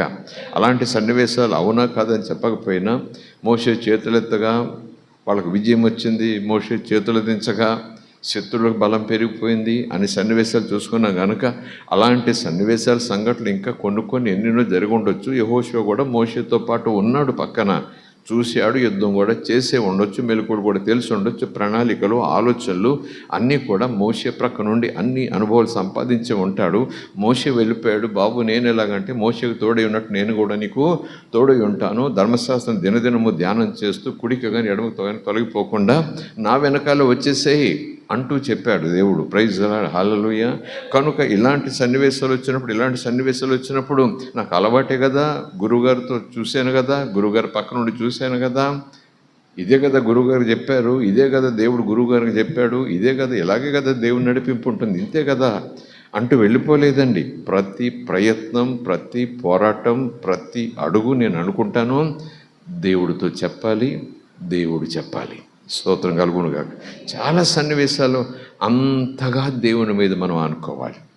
రోజు భోజనం చేయటానికి, టిఫిన్ చేయడానికి, బ్రష్ చేసుకోవడానికి అలాంటి ఈ నీచమైన తుచ్చమైన లోక సంబంధమైన పర్మిషన్ల కోసం కాదండి. కొన్ని శ్రేష్టమైన ఆధ్యాత్మిక జీవితాన్ని కొనసాగించటం, ఆత్మీయ అభివృద్ధిని పొందుకోవటం, చీకటి స్థలాలు దేవుని వెలుగు నింపటం, ప్రభు కోసం రోషంగా పవిత్రత, యథార్థత, నీతి అనే విషయాల్లో అలాంటి యుద్ధాలు చేయటం దేవుని సహాయం కావాలి, దేవుని నడిపింపు కావాలి. స్తోత్రం కలుగునుగాక. హల్లెలూయా. ఎప్పటిలాగానే అడిగాడు, ఏం చేయాలయ్యా? ఎప్పటిలాగానే చేతులెత్తు, గురువు చూసావు కదా నువ్వు అక్కడ, ఇలాగా అలాగా మళ్ళీ అడుగుతావేంటి? తెలియనట్టు యుద్ధాలు చేయటం నీకు తెలియదా? చూసావు కదా, నిన్న మొన్న చేసావు కదా, యుద్ధం చేసావు కదా, జయాలు వచ్చాయి కదా, మళ్ళీ నన్ను అడుగుతావేంటి, వెళ్ళవయ్యా అని అనలేదట. ఎందుకంటే ఆయన అడగటానికి ఒక ఆలోచన ఉంది. ఇక దేవుడు చెప్పే విషయం చెప్పండి, ఈ కోటను పడగొట్టాలంటే ఏం చేయాలి? రోజుకొక మారు 6 రోజులు చుట్టూ తిరగాలి. స్తోత్రం కలుగునుగాక. ఇదంతా దేనికి గుర్తంటే, ఆ కోట కింద ఏముంది, కోట పైన ఏముంది, ఎందుకు ఒకరోజు తిరగమన్నాడంటే, ఇంకా ఏదో మర్మాలు ఎన్నుకొని కొన్ని పాఠాలు అయితే నేర్చుకోగలం కష్టపడి. అవన్నీ అలా వదిలిస్తే మోషేను ఎలాగైతే దేవుడు నడిపించాడో అలాగే యెహోషువను కూడా నడిపిస్తున్నాడు. మారా అనుభవం, చేదు నీళ్ళు అయ్యయ్యో అనంటే, ఆ చెట్టు చూడు, ఆ కొమ్మ దియ్యి, అందులో పడేసి తాగమని ఇప్పుడు అంటాడంతే. వెర్రితనంగా ఉంటుంది. ఏదో చెట్టు చూపించాడు, ఆ కొమ్మ దియ్యి, అందులో పడే తాగమని ఇప్పుడు అంటాడు. ఇదేం ట్రీట్మెంట్, ఇదేం ఔషధం? ఈ నీళ్ళే కదా, అవే కదా. ఈ చెట్టు, ఇక్కడే ఉన్న చెట్టుని ఈ కొమ్మ తీసి అందులో పడేస్తే ఏమవుతుంది? ఆకాశం ఏమైనా మెరుపు రావాలి, ఆకాశం ఏమైనా ఉరుము రావాలి, ఎవరైనా దూత ఆ మండే పొద్దున మండించినట్టుగా మంట ఏదైనా వచ్చి ఆ మారానుభూతితో ఉన్నటువంటి నీటిని కదిలించేయాలి. ఏం జరగలేదు. ఆ నీరే పక్కనున్న ఆ చెట్టే, ఆ కొమ్మ అందులో పడేయాలట విరిచి అని అనుకోలేదు. అలా అనుకుని మన సొంత అభిప్రాయాలతో ఏంటి దేవుడిలో వెర్రి పని చేయిస్తాడు నా చేత, పిచ్చి పని చేయిస్తాడు నా చేత అనుకోకూడదు. షమ తవ రీక లీద రిషతే, అడుగడుగు ఆయనతో, ఆయన ఆలోచనతో నడవటం ఎంత అద్భుతమో. స్తోత్రం కలుగునుగాక. హల్లెలూయ, హల్లెలూయ. అది వెకిలితనం, వెర్రితనం, లేదా మన విశ్వాసానికి పరిచయము. ఆ పరీక్షలో జయం పొందితే ఇంకా తర్వాత ఇంకెన్ని మేడలు ఇస్తాడో అవన్నీ పక్క పెట్టండి. అసలు దేవుడు నడిపింపు అంటేనే పూర్తిగా ఆయన మీద ఆనుకునే విధానంలో ట్రైనింగ్. స్తోత్రం కలుగునుగాక. Praise the lord. Hallelujah. Anyway, వాగ్దానాలు పొందుకున్నారు. ఈ లిస్టులో ఎవరున్నారు? 32వ వచనంలో ఇంకా ఏమి చెప్పును, ఎవరి గురించి చెప్పాలి, ఎంతమంది గురించి చెప్పాలి? గిద్యోను అందామా? స్టడీ చేద్దాం. బారాకు అందామా? బారాకు గురించి కూడా ధ్యానం చేద్దాం. సంసోన్ అందామా? కొద్ది రోజులు ధ్యానం చేద్దాం. స్తోత్రం కలుగునుగాక. యెఫ్తా అందామా? తీయాల్సిందే న్యాయాధిపతుల గ్రంథం. దావీదు అందామా? సమూయేలు గ్రంథం తీయాల్సిందే. స్తోత్రం కలుగునుగాక. ఇక సమూయేలు అందామా? Praise the lord. హల్లెలూయ. అక్కడ ఉదాహరించాడంటే, విశ్వాసం గురించి చెప్తున్నాడంటే, విశ్వాసపు వీరులు, ఆ విశ్వాసంలో ఏదో స్పెషాలిటీ ఉంది అని చెప్తున్నాడంటే, మనం వాళ్ళ గురించి వాళ్ళున్న కాలానికి వెళ్ళిపోయి పుస్తకంలో, బైబిల్లో వాళ్ళున్న కాలానికి, ఆ పుస్తకం దగ్గరికి, ఆ అధ్యాయం దగ్గరికి వెళ్ళిపోయి మనం స్టడీ ఖచ్చితంగా చేయాల్సిందే. యెఫ్తా ఎవరు? సమూయేలు ఎవరు? ఎవరికి పుట్టాడు? పుట్టిన తర్వాత ఎలా పెరిగాడు? అసలు దేవునికి అతనికి కనెక్షన్ ఎలాగొచ్చింది? దేవుడు నమ్మాడు. విశ్వాసం అంటే లోకాన్ని నమ్మటం కాదు, దేవునిని, దేవుని మాటని ఎంత నమ్మాడంటే, విశ్వాసం అంటేనే గుడ్డితనం. అలా నమ్మాడట. అలా నమ్మాడంటే ఏం జరిగింది? జరిగినప్పుడు ఆ విశ్వాసం ఎలాగా ఆ వ్యక్తిని అనేక మందికి ఆశీర్వాదకరంగా తయారు చేసేసింది అని మనం స్టడీ చేసుకోవాల్సింది. ఎందుకంటే లిస్టులో పెట్టాడంటే చదవాల్సిందే. స్తోత్రం కలుగునుగాక. Praise the lord. Hallelujah. Anyway, కొద్ది నిమిషాలు జస్ట్ ఫర్ బిగినింగ్. దేవుని చిత్తమైతే రేపు మధ్యాహ్నం, లేదా దేవుని చిత్తమైతే ఈ రాత్రి కాసేపు చూద్దాం. యెఫ్తా గురించి మాట్లాడాలనుకుంటున్నా. లిస్టులో ఉన్నాడు కనుక న్యాయాధిపతుల గ్రంథంలో 11వ అధ్యాయంలో కనిపిస్తాడు. అలా 11లో కనపడి అలా అదృశ్యమైపోతాడు. మరొక చోట ఎక్కడైనా 1-2 చోట్ల ఆ వ్యక్తి గురించి ఉదాహరించబడి ఉన్నాయేమో, ఉంటే అవి నా దృష్టిలో పడలేదేమో. కానీ న్యాయాధిపతులు 11వ అధ్యాయం మనం తీసుకుంటే, ఆ 12వ అధ్యాయాన్ని దానికి సపోర్టుగా పక్కన పెట్టుకుంటే అంతే, అక్కడే కనిపిస్తాడు. అక్కడే అతని పుట్టుక, అక్కడే అతను పెరిగిన విధానం, అతని క్యారెక్టర్, ప్రభు గురించి అతనుకున్న ఆలోచనలు, అసలు ప్రభుతో అతనుకున్న సంబంధం ఎలా ప్రారంభమైంది, ఆ తర్వాత ప్రభు విషయంలో ఏం చేశాడబ్బా. అబ్రహాము, ఇస్సాకు, బలి, నోవహు, అబో పడవగట్టాడు, సారాయి మృతతుల్యమైనటువంటి కడుపు, నోవహు, ఇంకా మోషే, మామూలు కాదండి వాళ్ళు. రాహాబు గురించి అలాగే జ్ఞాపకం చేసుకున్నాం. రాహాబు ఏంటి? అసలు నోహు పక్కన నుంచోటానికి కూడా ఆవిడకి అర్హత లేదు. అబ్రహాం పక్కన అబ్రహాం నీడ ఆమె కూడా పట్టగా అంత అర్హత లేదు ఆవిడికి. కానీ ఆవిడ పేరు రాయించాడు. కనుకనే ఆవిడ గురించి ధ్యానం చేశాం కొద్ది నిమిషాలు. స్తోత్రం కలుగునుగాక. Praise the lord. హల్లెలూయా. తీసి పారేయాల్సిన పని ఏమీ లేదు. గొలియాతు గురించి పెద్దగా చెప్పుకోవాల్సిన పని లేదేమో, 4 ముక్కల్లో తేల్చేసుకుంటే పోతాం. కానీ దేవుని నమ్మిన వారు, దేవుని నమ్మిన విధానం, దేవుని మీద అనుకున్న విధానం, దేవుడు వాళ్ళని కాపాడిన విధానం, దేవుడు వాళ్ళ మీద కనికరం చూపిన విధానం, నిజానికి వాళ్ళు శాపగ్రస్తులైనా, ఇజ్రాయేలీలు కాకపోయినా, అన్యజాతి అయినా, అన్ని జాతుల మళ్ళీ వేశ్య, అలాంటి స్థితులు ఉన్నా దేవుడు కావాలి, ఆ దేవుని నడిపింపు కావాలి, ఆ దేవుని నీడలో నేను ఉంటే చాలు, ఆ నాశనాన్ని తప్పించుకుంటాను అనే తపన. పని దేవుడు ఏమైనా ముద్దులు పెట్టుకుంటాడా, లేదా చంకన పెట్టుకుని నడిపిస్తాడా? పగల మేఘస్తంభం, రాత్రి అగ్నిస్తంభం. ఈ మాటలన్నీ బాగున్నాయి. ఎర్ర సముద్రం తెరిచేశాడు, బండలో నీళ్ళు ఇచ్చేశాడు, మాటలన్నీ బాగున్నాయి. స్తోత్రం కలుగునుగాక. హల్లెలూయా. కానీ ఆ ఇజ్రాయేలు కూడా భయపడుతున్నారు దేవునికి. ఆ ఉరుములు, ఆ మెరుపులు, స్తోత్రం కలుగునుగాక. ఆ దేవుణ్ణి తిరస్కరించిన వారు ఏమయ్యారు? ఆ దేవుని మీద తిరుగుబాటు చేసి అలాగని ముందుకు సాగిన వారిని దేవుడు ఎలా బుద్ధి చెప్పాడు? అవి కూడా ఈవిడికి తెలిసే ఉండాలి. అయినా సరే ఆవిడ తెగిస్తూ ఉంది. ఎందుకంటే ఈ బ్రతుకుతో ఇలాగుండి నా బ్రతుకు తెల్లారైపోవటం కన్నా ఇలాగుని దేవుని పట్ల ఆ భయము కలిగి, ఒకవేళ అయినా ఇలాగ అపవిత్రత, ఇది పాపం, అది పాపం అని అన్నప్పుడు నాకు అది ఇష్టము అని నేను దాన్ని పట్టుకుని కూర్చోవాల్సిన పని లేదు. నేను ఆయన దగ్గరికి వెళ్ళిన తర్వాత ఆయన అవునంటే అవును, ఆయన కాదంటే కాదు. కష్టమైనా సరే అక్కడుంటే నేను క్షేమంగా ఉంటాను. స్తోత్రం కలుగునుగాక. హల్లెలూయా.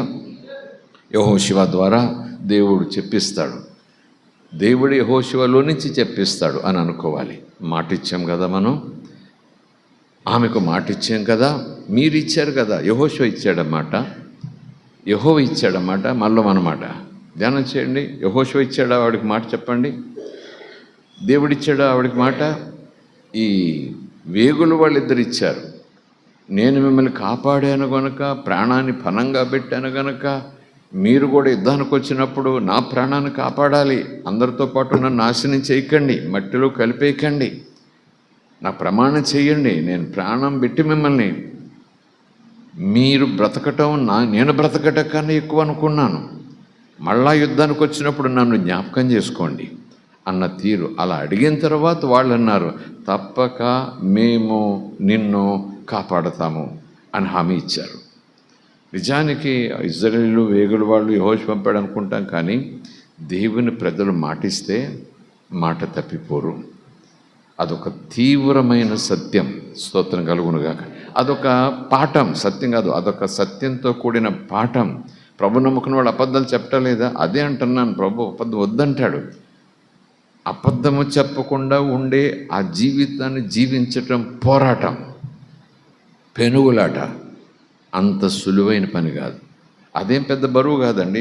50 టన్నుల బరువు మోయటం. అమ్మో, అబద్ధం చెప్పకుండా ఉండటం, సత్యం పలకటం బరువు కాదు. అది బరువు అయితే అలాగ మోసేస్తాం. టవల్ కట్టేసుకుని వెయిట్ లిఫ్టింగ్ ప్రాక్టీస్ చేసేసి అబద్ధము నిజమని దాన్ని ఒకళ్ళు వెయిట్ లిఫ్టింగ్ అలాగ ఏదో బరువులు పెట్టేసి మోసేసాను, రికార్డ్ బ్రేక్, గిన్నిస్ బుక్లోకి వచ్చేసి ఆ బరువు కాదు. పోరాటం. అబద్ధమాడకుండా మాటను నిలబెట్టుకోవటం పోరాటం. స్తోత్రం కలుగునుగాక. అంత తేలికైన పని కాదు. అయినా సరే ప్రభు అంటాడు, మీరు పలికే ప్రతి మాటకు ఒకరోజు తండ్రి ముందు లెక్క అప్పచెప్పాలని. కృపా కాలంలో కృపను జ్ఞాపకం చేసుకుంటూ కృపను కుమ్మరించే ఆ విధానంతో ఒక జీవ జల నదిగా వచ్చినటువంటి యేసే చెప్పిన మాట, మీరు పలికే ప్రతి మాట భక్తికి సంబంధించిన మాట అనుకుంటున్నారా? No no no no. ప్రతి మాట, ప్రతి మాటకు మీరు దేవుడి దగ్గర లెక్క చెప్పాలి. అలాగా అంటాడు యేసయ్య. అలాగా అంటాడు యేసయ్య. యేసయ్య అలాగే అని ఊరుకునేవాడు కాదు. అన్నాడంటే లెక్క ఉంటుందంతే. స్తోత్రం కలుగునుగాక. హల్లెలూయా. దేవుని మనకి స్తోత్రం. అందుకే భక్తులు కూడా అదే మాట చెప్తున్నారు. యేసుప్రభు మాటే, ఆ నోటితోనే మనము దేవుని స్తుతిస్తున్నాము, ఆ నోటితోనే మరొకలా మాట్లాడుతున్నాము.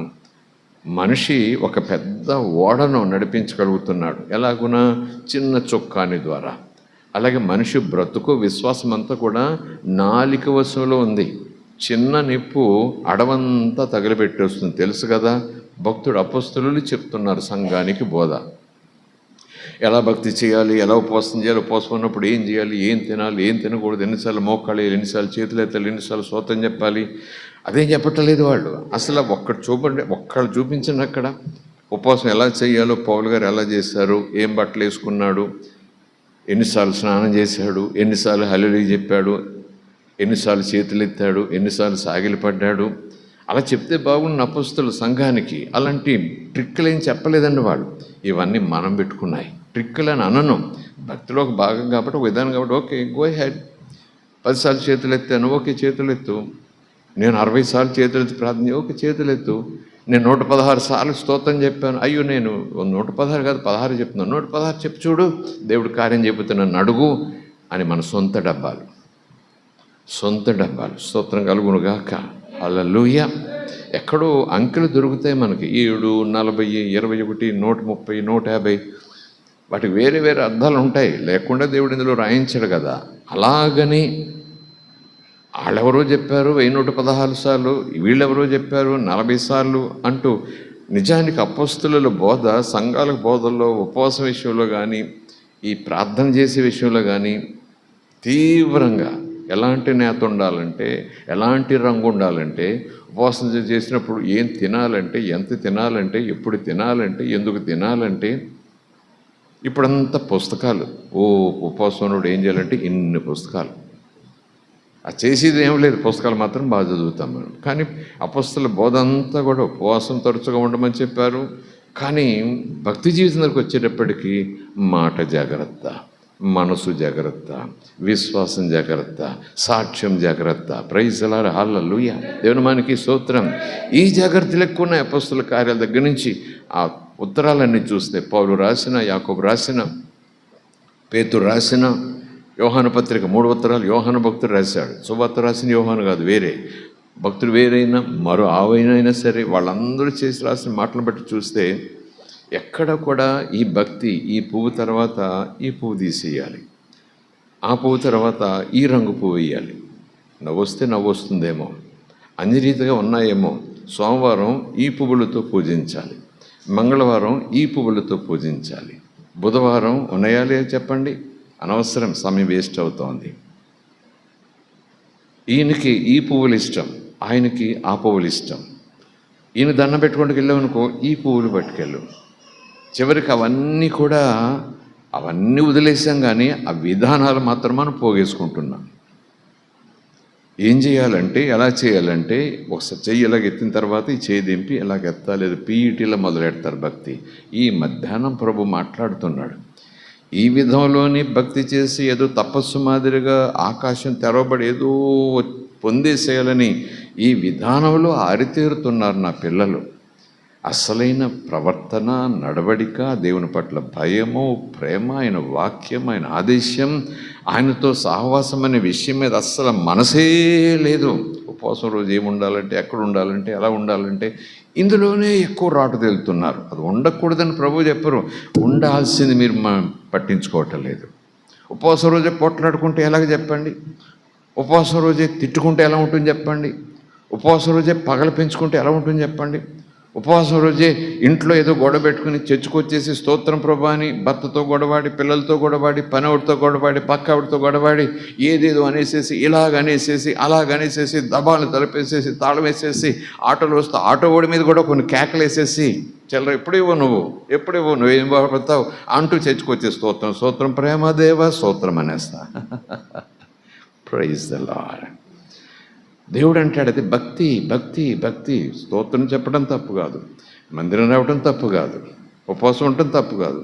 లక్ష్యమతక రభశక్తియో, అస్సలైన వాటి దగ్గర మనం గూనిగా ఉండిపోతున్నాం, అస్సలైన వాటి దగ్గర మాత్రం నిర్లక్ష్యంగా ఉంటున్నాం, అస్సలైన వాటి దగ్గర మాత్రం అసలు దేవుని యొక్క వాక్యానికే చోటు ఉండటం లేదు. భక్తి వచ్చేటప్పటికి మాత్రం ఒకరిని మించి ఒకరు వెళ్తున్నాం. నేను 10 మెట్లు ఎక్కితే 11 మెట్టు ఎక్కైనా సరే అతన్ని మించాలి నేను అనే తాత్పర్యంతో 11 మెట్టు ఆయాస వచ్చినా సరే పైకి ఎక్కుతున్నాను. అప్పుడు అందరూ చెప్పుకుంటారు, అందరూ 10 మెట్లు ఎక్కారు కానీ పౌలు ప్రసాద్ 11 ఎక్కారు, ఎవరు ఎక్కలేదు. ఇవే పుస్తకాలు, ఇవే అనుభవాలు, ఇదే భక్తి, ఇదే సోద, ఇదే గోల. స్తోత్రం కలుగునుగాక.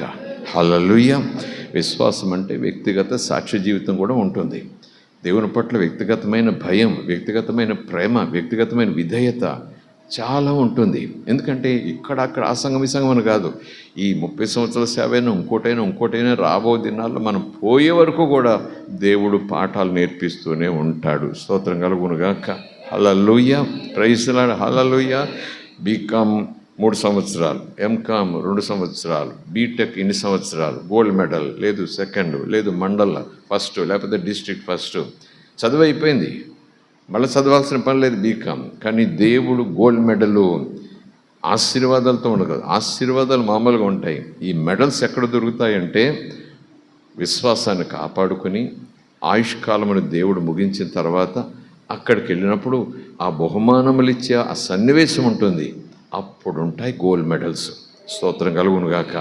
అప్పుడు దాకా మీరు నేను నాదే గోల్డ్ మెడల్ అనుకుంటే మనం చివర్లో ఉంటాం. గోల్డ్ మెడల్ నాది కాదు, నీది కాదు, ఆయన తెలుస్తారు.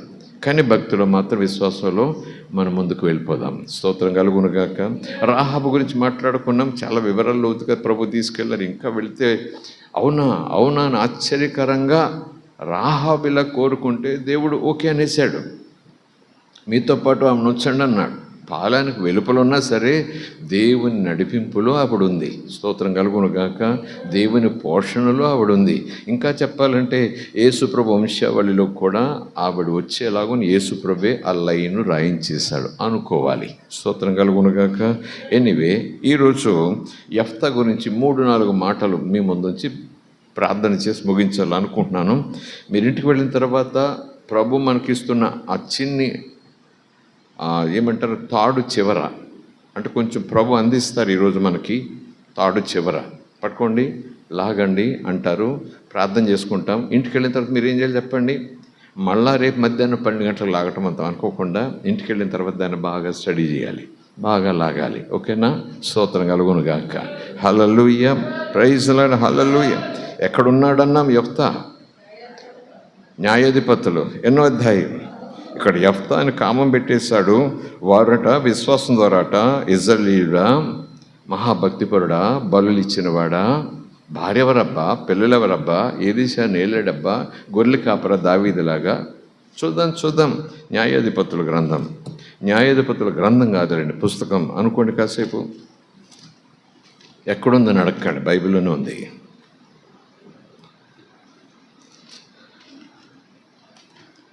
ఐదు కాండాలు వరుస పెట్టి చెప్దామా? ఆదికాండం, నిర్గమకాండం, లేవికాండం, సంఖ్యాకాండం, ద్వితీయోపదేశకాండం, ఆ తర్వాత యెహోషువ గ్రంథం, ఆ తర్వాత న్యాయాధిపతులు. 11వ అధ్యాయం చూద్దాం.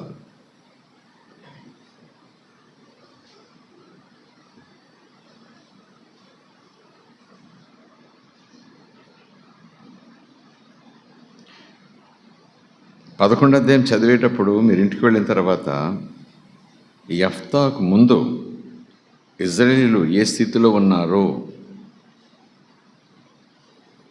ఏ వాతావరణంలో ఉన్నారో, సుఖంగా ఉన్నారా, సంతోషంగా ఉన్నారా, దుఃఖంతో ఉన్నారా, వ్యాధితో ఉన్నారా, దేవుని ఉగ్రత కింద ఉన్నారా, సమృద్ధి కలిగి ఉన్నారా అని 10వ అధ్యాయం చూసుకుంటే ఒక వాతావరణం, ఒక సన్నివేశం మనకు దొరుకుతుంది. అప్పుడు 11లోకి వచ్చేసి మనం చూసుకుంటే నిజానికి యెఫ్తా అనగానే యెఫ్తా ఒక కూతురుంది. దేవా, యుద్ధంలో నన్ను గెలిపిస్తే, వాళ్ళను గెలిచేస్తే నా సైన్యం ఎంత చాలా తక్కువ, అయినా నన్ను తీసుకెళ్ళి గెలిపిస్తే, వాళ్ళు నా చేతికి అప్పచెపితే, నా ఇంట్లోంచి ఎవరి ముందు వచ్చినా సరే, ఏది కాదు, ఎవరి ముందు వచ్చినా సరే నడిచి, స్తోత్రం కలుగునుగాక, వాళ్ళని నీకు ఇచ్చేస్తా, బలిచ్చేస్తాను అన్నట్టుగా ఉంది. లేక పుట్టిన కూతురు నాన్నను ఎదుర్కోవటానికి నాట్యం చేస్తూ వచ్చిందట. డ్యాన్సింగ్ అండ్ రిజాయిసింగ్, ఎంత సంతోషంతో ఇంత ముఖం చేసుకుని డాడీకి వెల్కమ్ చెప్పడానికి వచ్చేసింది. ఈ వాగ్దానం చేసినా లేదా ఈ మొక్కుబడి చేసినా ఇది ఆవిడకి తెలియదు, ఆ అమ్మాయికి తెలియదు. కొంతమంది 12 years old అని అంటారు పండితులు, కొంతమంది 14 సంవత్సరాలు అంటారు, కొంతమంది 17, 18 టీన్ అంటారు, టీన్ వయసు అని అంటారు. యవ్వనంలోకి వచ్చిన కుమార్తె, స్తోత్రం కలుగునుగాక. పేరు గురించి ప్రత్యేకంగా లేదు, ఒకవేళ చూస్తే దొరుకుతుందేమో ఎక్కడైనా రెఫరెన్స్. ఆమె ఎదురు వచ్చేటప్పటికీ నిజానికి ఆ పిల్లను వాటేసుకుని దేవుడు ఎంత జయమిచ్చాడంటే అసలు గెలుస్తాననుకోలేదు.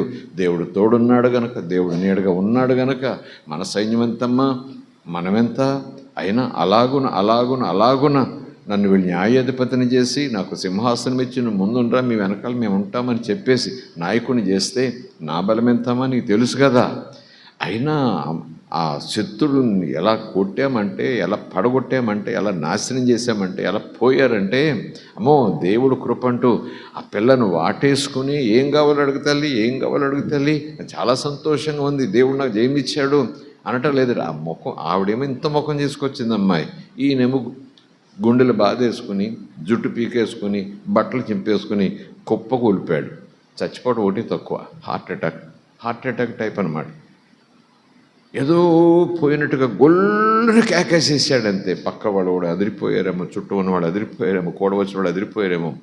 ఎంత ముఖం చేసుకుని అందరికీ చెప్పాలి విజయం, ఇది అందరికీ పంచాలి విజయం, మీకు మనకేం బాధ లేదు, శత్రువు పోయాడు, మళ్ళా మన వైపు కన్నెత్తి చూడటానికి వాళ్లకు సాహసం చేయరు అంటూ అందరిని కూడా పిలిచి చిటికలేసి మన యెహోవా ఎంత కార్యం చేశాడంటే అని చెప్పాలని ఎన్ని మాటలు, ఎన్ని సాక్ష్యాలు, ఎన్ని ప్రణాళికలతో వచ్చాడు మన పెద్ద అయినా యెఫ్తా. ఇదేంటి అమ్మ ఎదురుగా రాగానే ఇలా పడిపోయాడేంటి, తప్పిపోయినట్టు పడిపోయాడు, ఏడు చేస్తున్నాడేంటి, అయ్యయ్యో ఇంత ముఖం చేసుకొచ్చి ఈ విజయం అందరికీ చెప్పుకోవాలని అంటూ వచ్చిన ఆయన ఎవరో చచ్చిపోయినట్టు, ఇష్టమైనడు చచ్చిపోయినట్టు ఇలా దొల్లేసి, ఇలా బట్టలు చింపేసుకుని ఇలాగే ఈవిడికి అర్థం కావట్లేదు, అమ్మాయికి అర్థం కాలేదు అసలు.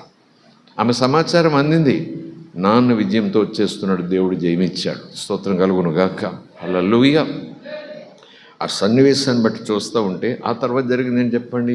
కొంచెం ధీమాగా వచ్చాడు, ఏంటని అడిగారేమో, తనే చెప్పాడేమో, పిల్లని దగ్గర తీసుకున్నాడేమో, ఇలా చేసేవేంటమ్మా, ఇలా చేస్తావని అనుకోలేదమ్మా, ఏం చేశాను, సంతోషమే కదా, ఆనందమే కదా, వెల్కమ్ చెప్పడానికి వచ్చాను అని ఆవిడ చెప్తూ ఉండొచ్చు. అయితే మరి ఇలాగ అన్నానమ్మా, యుద్ధానికి వెళ్ళేటప్పుడు దేవుని దగ్గర ఇలా మొక్కుకున్నానమ్మా, నువ్వు నాకు విజయం ఇస్తే నా ఎదురుగా మొట్టమొదటిగా ఎవరు వస్తారో, నా ఇంట్లోకి వెళ్ళేటప్పుడు ఎవరు వస్తారో ఫస్ట్లో, బహుశా ఈయన ఎక్స్పెక్ట్ చేసి ఉంటాడు, ఏ పనికత్తు, ఏ పనోడో, ఏవి ఊడ్చేవాడో, లేకపోతే మరొకరు అంటే తన కుటుంబ సభ్యులు వస్తారనేది ఎక్స్పెక్ట్ చేయలేదేమో. అసలు ఈ పిల్ల వస్తుందని అసలే ఎక్స్పెక్ట్ చేసి ఉన్నాడు, కలలో కూడా అనుకొని ఉన్నాడు. కనుక ఎవరొచ్చినా, ఎలా ఎదురొచ్చినా నీకు బలిచ్చేస్తానన్నాడు. ఈయన ఎక్స్పెక్టేషన్ వేరు, అర్థం చేసుకోండి, ఈయన ఎక్స్పెక్టేషన్ వేరు, కానీ జరిగింది వేరు. స్తోత్రం కలుగునుగాక. యాయిరు కూతురు, ఒక్కతే కూతురు. ఇక్కడ అబ్రహాము ఒక్కడే కొడుకు. అక్కడేమో ఇచ్చేసేయి అని దేవుడు అంటున్నాడు. అబ్రహాం అంటే ఆయన లెవెలు, ఆ విశ్వాసము, దేవుడు ఆశీర్వాదాలు, వాగ్దాన పుత్రుడు, అదొక లెవెలు. ఇక్కడ చూస్తే ఒక తండ్రి, ఒక్కతే కూతురు. అక్కడ చూస్తే తండ్రి, ఒక్కడే కొడుకు. అక్కడ దేవునితో సంబంధం ప్రత్యేకంగా ఉన్న దేవుని స్నేహితునిగా పేరు పొందినవాడు. అసలు అబ్రహాం గురించి కృపాకాలంలో యేసు ప్రభు కూడా మెన్షన్ చేస్తాడు, ఇద్దరు కూడా అబ్రహాం యొక్క సంతానమే, ఆశీర్వాదాలకు వారసుడే అని ప్రభు కూడా మెన్షన్ చేస్తాడు. కానీ ఆ సిచ్యువేషన్ మనం ఎందుకు ఈ మాటలు చెప్తున్నాను, ఎందుకు తాడందిస్తున్నానంటే, అక్కడ ఒక తండ్రి, ఒక కొడుకు, దేవుడు ఇమ్మని అడిగాడు. ఇక్కడ ఒక తండ్రి, ఒక కూతురు, ఒక్కతే కూతురు. ఆ తండ్రికి ఆ కొడుకు అంటే ప్రాణం, ఈ తండ్రికి కూతురు అంటే ప్రాణం. అక్కడేమో దేవుడు నాకు కావాలి ఇచ్చేసి అని అడిగాడు, ఇక్కడేమో దేవుడు అడగలేదు, ఈయనే కూతురును కూడా కాదు, ఎవరు వస్తే వాళ్ళు అన్నాడు. కానీ చివరి కూతురు వచ్చింది, ఏం చేశాడు, బేరం పెట్టాడు దేవుని దగ్గర. ఆయన బేరం పెట్టలేదు, ఈయన బేరం పెట్టలేదు. పోనీ అబ్రహాం అన్నంత విశ్వాసం అంటే ఈయన పుట్టుకేంటి, దేవునితో ఈయనకున్న అనుభవం ఏంటి. వేశ్య కొడుకు రాహాబు. ఆ సెటప్స్, సిస్టమ్స్ ఒకసారి అర్థం చేసుకోవాలి. పరిశుద్ధుడు అనే మాటను కొట్టివేయటానికి, ఆ మాటకు కొంచెం ఇబ్బంది కలిగేలాంటి ఆలోచన రావటానికి నేను ప్రయత్నం చేయటం లేదు. పరిశుద్ధుడైన దేవుడు ఆ రాహాబు విషయంలో అలా చేశాడేంటి? పరిశుద్ధుడైన యెహోవా తన ఆత్మను వేశ్య కొడుకు మీదకి పంపించాడేంటి? దేవుని ఆత్మ చేత, దేవుని ఆత్మ ఎవరి మీదకి? యెఫ్తా మీదకి రాగా 29వ వచనం చూడండి. యెహోవా ఆత్మ యెఫ్తా మీదకి రాగా అతడు గిలాదులోను మనష్యలోను సంచరించుచు గిలాదు మిస్పేలో సంచరించి గిలాదు మిస్పే నుండి అమ్మోనీయుల యొద్దకు సాగి వాళ్లను ఓడించాడు అని కిందకు వస్తుంది. స్తోత్రం కలుగునుగాక. హల్లెలూయా. సో పునాది దగ్గరికి వెళ్తున్నాం, బేస్ వేసుకుంటున్నాం. దేవుడు పరిశుద్ధత దీవెన ఒక సెటప్లో ఉన్నాం. మనం అందులోంచి రాకూడదు. అలా దాచుకోండి, భద్రం చేసుకోండి. ఇక్కడ వేశ్య కొడుకుని ఇలా వాడుకున్నాడు కనుక నేను ఎలాగున్నా పర్వాలేదని ఆ రూట్లోకి వెళ్ళడానికి మనం ప్రయత్నం చేయకూడదు.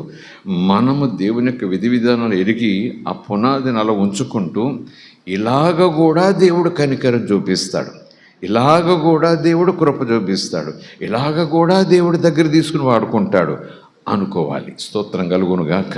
Praise the lord. హల్లెలూయా. దేవునికి స్తోత్రం. హల్లెలూయా. సరే చదివేస్తాను. 2-3 పాయింట్లు మీకు అందించి ప్రార్థన చేస్తాను. 8వ అధ్యాయము న్యాయాధిపతులు 11వ అధ్యాయం. ఏ ప్రాంతం వాడు? గిలాదు వాడైన యెఫ్తా, పరాక్రమము గల బలాఢ్యుడు. బలం ఉంటే సరిపోదు, పరాక్రమం కూడా ఉండాలి. అవునంటారా కాదంటారా? ప్రార్థన ఉంటే ప్రార్థన చేస్తున్నట్టే సరిపోదు, పట్టుదలతో ప్రార్థన చేసుకుంటున్నానండి అంటే సరిపోదు, విసుగక ప్రార్థన చేసుకుంటానండి ఎప్పుడు అంటే సరిపోదు, మెలకువగలిగి ప్రార్థన. స్తోత్రం కలుగునుగాక. చాలా ప్రార్థన చేసుకుంటానండి, చాలా అర్థమేంటి? నీకు దేవుడు కార్యం చేసే వరకు ప్రార్థన. స్తోత్రం కలుగునుగాక. అడుగుడు మీకు ఇవ్వబడును, ఇచ్చే వరకు ప్రార్థన. తట్టుడు మీకు తీయబడును, తీసే వరకు ప్రార్థన. వెదుకుడు మీకు తీయబడును, వెదుకుడు మీకు దొరుకుతుంది, దొరికే వరకు ప్రార్థన. అందుకంటాను ప్రార్థన చేసుకుంటున్నాను 2 నిమిషాలు ప్రార్థన చేసుకుంటున్నాను, ఒక అర్ధగంట ప్రార్థన చేసుకుంటున్నాను అంటే లిస్టు, కిరాణా దుకాణం లిస్టులో భక్తిలో ఒక లిస్టు. పొద్దుట లేసాను ప్రార్థన చేసుకున్నాను. మా మనసు ఏంటి, ఆ తీరు ఏంటి, ఆ విధానం ఏంటి, ఆ భారం ఏంటి, భక్తి ఏంటి, అదంతా కూడా లెక్కలోకి రాదా? నేను అంటున్నాను ప్రారంభంలో మంచి అనుభవాలు మనకి ప్రార్థనలో. ఆ ప్రార్థన చేసే విధానము, ఆలోచన, ఆత్రత, దేవుని హత్తుకున్న మనసు, దేవుని మీద మన మనసు లగ్నం చేసే విధానం. ఆ ప్రార్థనలు ఎక్కడి నుంచిన డిస్టర్బెన్స్ వస్తూ ఉంటే ఏదో నోటి దగ్గర నీళ్లు లాగేస్తున్నట్టుగా ఫీల్ అవుతూ ఇబ్బంది పడిపోయిన విధానం. ఇప్పుడేమో ఎప్పుడు ప్రార్థనలోంచి లేచిపోదామా, ఎవరు పిలుస్తారా అని చూస్తుంటాం మనం. ఇప్పుడు అంతకుముందు ఎవరిని పిలిస్తే కోపం వచ్చేసేది మనకి. ఇప్పుడే పిలవాలా, ప్రార్థన చేసుకుంటున్నాను నేను అన్నట్టుగా. ఏదో తల్లి బిడ్డ అలా అంటుకుపోయి ఉంటే ఎవరో లాగేస్తూ ఉంటే ఈ తల్లి బిడ్డ మనసు ఉంటుంది చూసారా, అలాగ ఉండేది మనకు ప్రారంభంలో. ఆ తొలి దినాల్లో ప్రార్థన అంటే. ఇప్పుడు ఇది ప్రార్థన కాదని చెప్పను, లేదా అది ప్రార్థన కాదని చెప్పను, కానీ ఆ విధానం, ఆ మనసు, ఆ తీరు, ఆ ఆత్రత, ఆకలి, ఆ తపన, ఆ పెనవేసుకోవటం, ద రిలేషన్షిప్, అది నేను అంటున్నాను. స్తోత్రం కలుగునుగాక. హల్లెలూయా. కనుక ఎవరిని సరే ప్రార్థన చేసుకుంటున్నావా? చేసుకుంటున్నానండి. Okay, go head. ప్రార్థన చేసుకుంటున్నామ్మా? చేసుకుంటున్నానండి. ప్రార్థన చేసుకోకుండా ఏం చేయనండి, క్యాజువల్గా వెళ్ళిపోతుంది. ప్రభు అంటున్నాడు, నో, ప్రార్థన అంతే అనుకోకు, అదే అనుకోకు. నీకు ఇచ్చిన ఆ తొలి అనుభవంలో ఉన్నటువంటి రీతిలో ఇంకా నీ గ్రాఫు పెరుగుతూ వెళ్ళాలి, వర్ధిల్లాలి, ఎదగాలి. స్తోత్రం కలుగునుగాక. ఇంతే ప్రార్థన, ఇంకెంతసేపు ప్రార్థన, ఇది కూడా ప్రార్థనేనా, ఇంకెంతసేపు చేయాలి, నేను ఇప్పుడు చేయను. ఈ మనసుతో నేను మందిరంలో కూర్చుంటున్నానంటే, ఈ మనసుతో నేను ప్రార్థన చేసే ఉద్దేశమే లేకుండా ప్రార్థనకు వచ్చానంటే, దేవుడు అంటాడు అసలు ఏ ఉద్దేశంతో వచ్చావు నువ్వు, ఏ ఉద్దేశంతో వచ్చావు, ఎవరు చేస్తారు ప్రార్థన అని మనసు అంటుంటుంది. ఎవరు చేస్తారు ప్రార్థన నువ్వు అంటావు. మనసు నువ్వు ఒకటైపోయేటప్పటికీ ప్రార్థన చేయండి ఎవరైనంటే రాదు. నీ దగ్గర ప్రార్థన చేసే అవకాశం వస్తే ప్రార్థన చేయవు. ఒకవేళ ఎవరైనా చేయమ ప్రార్థన అని అనుకో, నేను చేయను, మైకిలాగా విసిరేసి పక్కోళ్ళు పడేస్తారు. కొన్ని చోట్ల కొన్ని సంఘాలు ఇలా తీసుకుని విసిరేసి ఇలా పడేస్తారు. మందిరానికి వస్తారు దేవుని పిల్లలు. కొన్నిసార్లు చేతుల్లో మైకు తీసుకుని లాక్కుని ప్రార్థన చేసేవాళ్ళం. నేను చేస్తాను ఇవ్వని. ఇప్పుడు ఏదో పాము చేత్తో పట్టుకున్నట్టుగా నువ్వు చేయి. నిన్నే పుట్టావా ప్రభువులో, ఉదయమే పుట్టావా ప్రభువులో, ఆ మైక్ చేతికి వచ్చి గంట ముందే నువ్వు బాప్సం తీసుకున్నావా? ఒకవేళ అయ్యి ఉంటే నీకు రాదు, పక్కన పడే, బాబోయ్ నాకు రాదు, వద్దు వద్దు వద్దు నేను 10 సంవత్సరాలైంది, 20 సంవత్సరాలైంది, 30 సంవత్సరాలైంది, వాళ్ళు గోయింగ్ ఆన్. ఎక్కడికి వచ్చావు, ఎందుకు వచ్చావు, ఎవరితో మాట్లాడతావు, ఎవరితో మాట్లాడటానికి ప్రార్థన అంటే స్తోత్రం కలుగును గాక. ఈ విధానం, ఈ వైఖరి మన మనసులో పెట్టుకుని దేవుని ముందు ప్రార్థన చేశాను, ప్రార్థనకు వచ్చానంటే ఎవరిని మెప్పించాలి, ఎవరిని ఒప్పించాలి, ఎవరి కోసం ఈ పౌడర్ వేసుకోవాలి, నేను ప్రార్థన చేశాను, నేను పౌడరు ఎవరి కోసం వేసుకోవాలి, నేను వేసుకున్న పౌడర్ కూడా ఎండలోకి వెళ్తే అయిపోతుంది అంతే. ఆ పౌడర్ కూడా 5 నిమిషాలు మళ్ళా మలినం అయిపోతుంది, దుమ్ములాగా. తక్కరియా రదరసి ప్రభు కోరుతున్నాడు యథార్థవంతుల ప్రార్థన మీద నా కనుదృష్టి. యథార్థత అంటే ఏదో తెల్లబట్టలు అనుకుంటామా? యథార్థత అంటే ఏదో పెద్ద స్వరం అనుకుంటామా? No no no no. యథార్థత అంటే ఆ వైఖరి. ప్రార్థనకు వచ్చే ముందు వైఖరి, ప్రార్థనకు వచ్చిన తర్వాత వైఖరి, ప్రార్థన సిద్ధమవుతున్నప్పుడు వైఖరి, ప్రార్థన చేసేటప్పుడు వైఖరి. అది దేవుడు చూస్తాడు. అలాగని ప్రార్థన కొట్టేస్తాడని అనుకోవద్దు. యేసునామములో అడిగేవు కనుక ప్రార్థన తప్పకుండా ఆలకిస్తాడు ఆయన. కానీ వైఖరి, హల్లెలూయా హల్లెలూయా, ప్రైజ్ ది లార్డ్, హల్లెలూయా, దేవునికి స్తోత్రం. గిలాదు వాడైన యెఫ్తా పరాక్రమము గల బలాఢ్యుడు. అతడు వేశ్య, రాహాబు వేశ్య అని హెబ్రీ రాసిన పత్రికలో వేశ్యని పౌలు గారు హెబ్రీ ప్రాంతంలో ఉన్న సంఘానికి చెప్పపోతే, రాహాబ్ అంటే ఎవరు? యెహోషువ కాలంలో వేశ్య అయి ఉండదు. ఎందుకంటే హెబ్రీ రాసిన పత్రిక ఎవరు రాశారు? పరిశుద్ధాత్మ చేత నింపబడి పరిశుద్ధాత్మ అభిషేకంతో సంఘాలు కడుతున్న మహా పరిశుద్ధుడైన పౌలు గారు రాసినటువంటి ఉత్తరం అది. మామూలుడు కాదు పౌలు అంటే. ఆవిడ పేరు ఇక్కడ ఎందుకు తీసుకొస్తాడు? ఆవిడ నీ లిస్టులో ఎందుకు పెడతాడు? అబ్బాయి ఈ రాహాబు కాదు, ఈ రాహాబు వేరే అయి ఉండాలని మనం లెక్కలేసుకుంటాం. కాబట్టి పరిశుద్ధాత్ముడు రాహాబ్ అనే వేశ్య అంటూ హెబ్రీ రాసిన పత్రికలు వ్రాయించాడు. ఇక్కడ మరి యెఫ్తా అనేటప్పటికి యుద్ధం చేశాడు, దేవుడిని అడిగాడట, ఆత్మవశుడయ్యాడట అనేటప్పటికీ మళ్ళీ ఏదో ఒక లెవెల్లో యెఫ్తా గురించి అనుకుంటామనేమో ఏంటో. అక్కడ చూడండి, అతడు వేశ్య కుమారుడు. స్తోత్రం, హల్లెలూయా. గిలాదు యెఫ్తాను కనెను. గిలాదు ఊరి పేరు, ప్రాంతం పేరు. ఆ గిలాదు ఒక వ్యక్తి పేరు కూడా. గిలాదు యెఫ్తాను కనెను. గిలాదుకు భార్య అతనికి కుమారులను కనగా వారు పెద్దవారై యెఫ్తాతో, నీవు అన్య స్త్రీకి పుట్టిన వాడవు కనుక మన తండ్రి ఇంట నీకు స్వాస్యము లేదు. అంటే మన తండ్రి, మనకు తండ్రి ఒక్కడే. యెఫ్తాతో అన్నలు, సహోదరులు మాట్లాడుతున్నారు. మన తండ్రి అంటే మనకు తండ్రి ఒక్కడే, కానీ తల్లి ఒక్కరు కాదు. అది అర్థం. గిలాదు భార్య అంటే ధర్మశాస్త్రం ప్రకారం గిలాదు భార్య అతనికి కుమారులను కన్నది. వారు పెద్దవారయ్యారు. యెఫ్తాతు కూడా ఆమె తల్ల, ఆమె యెఫ్తాను కూడా కన్నదా? ఆ కుమారులు ఒక కుమారుడు. అంటే ఈ మాట ఎందుకంటారు? నీవు అన్య స్త్రీకి పుట్టినవాడవు. కొంచెం పొలైట్గా ఉంది వర్డ్. పైన వాడు తీసుకుంటే వేశ్యకు పుట్టినవాడవు. మరి నాన్న